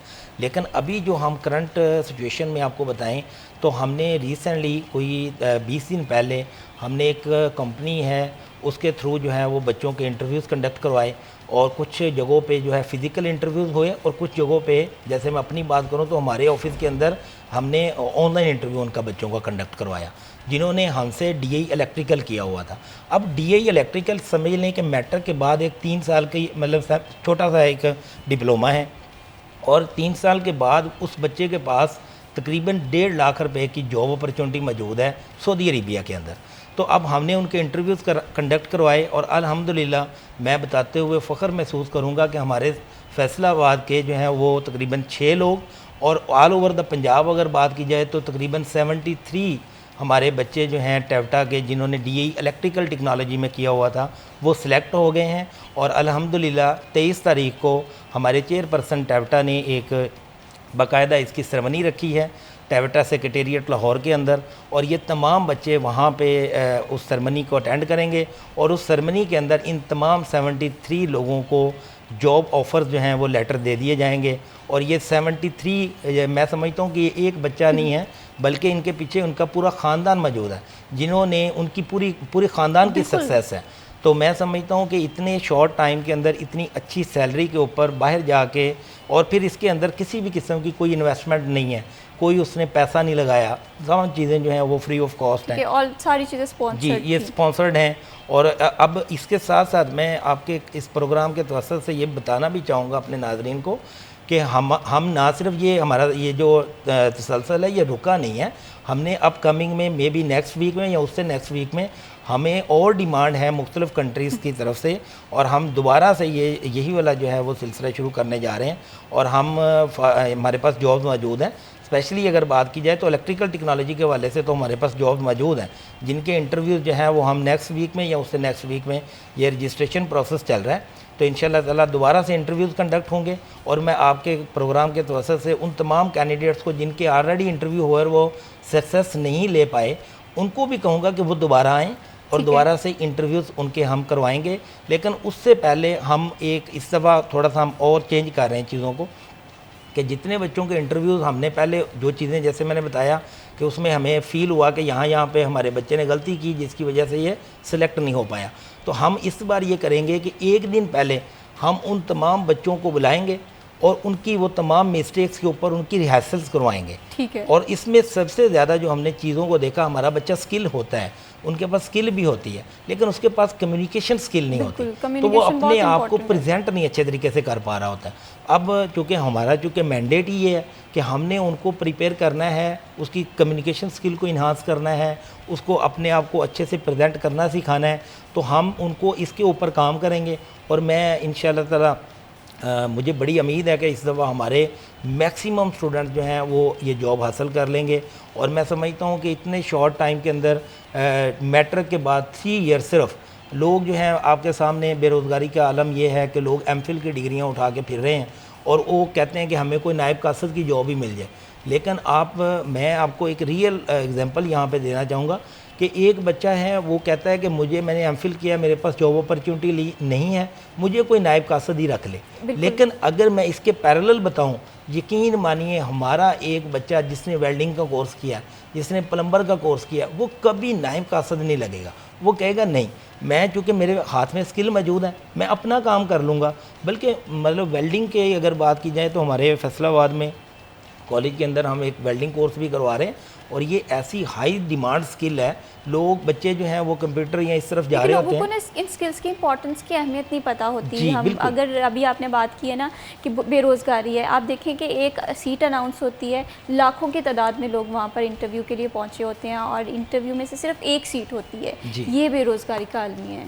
तो स्किल्स की इंपॉर्टेंस के हवाले से जिस तरह अभी आप बात कर रहे थे, एक तो इलेक्ट्रिशियन के हवाले से बात हो गई और इस तरह से ग्राफिक डिज़ाइनिंग हो गया, लेकिन इसके साथ साथ एक और चीज़ ये है कि आप लोगों का इंटरेस्ट भी मैटर करता है कि स्टूडेंट का इंटरेस्ट किस तरफ है। हो सकता है कि उसके अंदर ग्राफिक डिज़ाइनर की अच्छी स्किल हो सकता है वो अच्छा टेक्नीशियन बन जाए या इलेक्ट्रिशियन बन जाए। तो ये चीज़ें आप लोगों के करियर काउंसलिंग डिपार्टमेंट बहुत अच्छे से डील कर रहा है। यहाँ पर फैसल साहब आपसे मैं ये भी जानना चाहूँगी कि टैप्टा के फ्यूचर गोल्स किस तरह से आप देख रहे हैं, क्या फर्दर प्लानिंग है? जी, फ्यूचर गोल्स वैसे क्योंकि पॉलिसी मैटर है, आपको पता है, उसके लिए IEPS ने सारा कुछ डिसाइड करना है, लेकिन ये है कि करंट एरा के मुताबिक अपना मशीनरी एंड इक्विपमेंट जो आपका M&E है उसको यानी कि करंट एरा के मुताबिक लाना, आपका जो करिकुलम है उसको रीडिज़ाइन करना करंट एरा के मुताबिक, और इंडस्ट्री से जो आपका लिंकेज है, जो लाइजन है, उसको इंतहाई मजबूत करना, ताकि जो हमारी प्लेसमेंट है, जैसे असगर साहब ने बताया कि फ़ॉरेन प्लेसमेंट्स के हवाले से करंट रजीम के बहुत ऐसा इक़दामात हैं। इसी तरह M&E की अपग्रेडेशन के हवाले से, करिकुलम रीडिज़ाइनिंग के हवाले से, रीस्ट्रक्चरिंग के हवाले से सारा एक बेहतरीन प्रोसेस जो है वो टैप्टा के अंदर जारी है। और इंशाल्लाह यहाँ लोकल लेवल पे, जैसे अब असगर साहब ने बताया कि हमारे पास कन्वेंशनल कोर्सेज़ हैं, अब मशीनिस्ट का कोर्स है या वेल्डिंग का कोर्स है, तो चूँकि चीज़ें सारी ऑटोमेशन पे कन्वर्ट हो रही हैं और वेल्डिंग अब वो वेल्डिंग नहीं रही, अब वो CNC वेल्डिंग में कन्वर्ट हो गई है, मशीनिंग अब वो मशीनिंग नहीं रही, वो CNC मशीनिंग में कन्वर्ट हो गई है। तो इंडस्ट्री के साथ हम MOU साइंस कर रहे हैं ताकि जो बच्चे हमारे पास अगर 2 साल का कोर्स करता है तो जो मशीनरी एंड इक्विपमेंट M&E हमारे पास अवेलेबल नहीं है, क्योंकि आपको पता है कि ये बहुत एक्सपेंसिव M&E होता है, तो वो इंडस्ट्री में अवेलेबल है। तो इंडस्ट्री के साथ MOU साइन करके उनका बिल्कुल, फ्लोर जब यूज़ एक इंडस्ट्री के साथ लिंकेज हो जाता है ना, तो इससे ये होता है अपॉर्चुनिटीज़ बहुत ज़्यादा आ जाती हैं, स्टूडेंट के पास भी मौके होता है। बस उसे गेन करने के लिए बस आपके पास स्किल्स होनी चाहिए और कुछ कम्युनिकेशन पावर का भी बहुत ज़्यादा रोल होता है। बहुत शुक्रिया Faisal for joining us in this programme. बहुत शुक्रिया असगर साहब, आपने हमारे प्रोग्राम को वक्त दिया। आज के दौर के हवाले से बात करें, स्किल्स बहुत इंपॉर्टेंट है, कन्वेंशनल एजुकेशन भी ज़रूरी है। वो ज़ाहिर सी बात है, एक पाथ है आपको एक प्लेस पे लेकर जाने के लिए, लेकिन अपने स्किल्स पे बहुत ज़्यादा काम करें। वो प्रेजेंटेशन स्किल हो सकती है, कम्युनिकेशन स्किल हो सकती है, अपने अंदर के टैलेंट को लास्ट में पहचानें। इसी के साथ मैं भी शबीब को दीजिए इजाज़त। अल्लाह हाफ़िज़।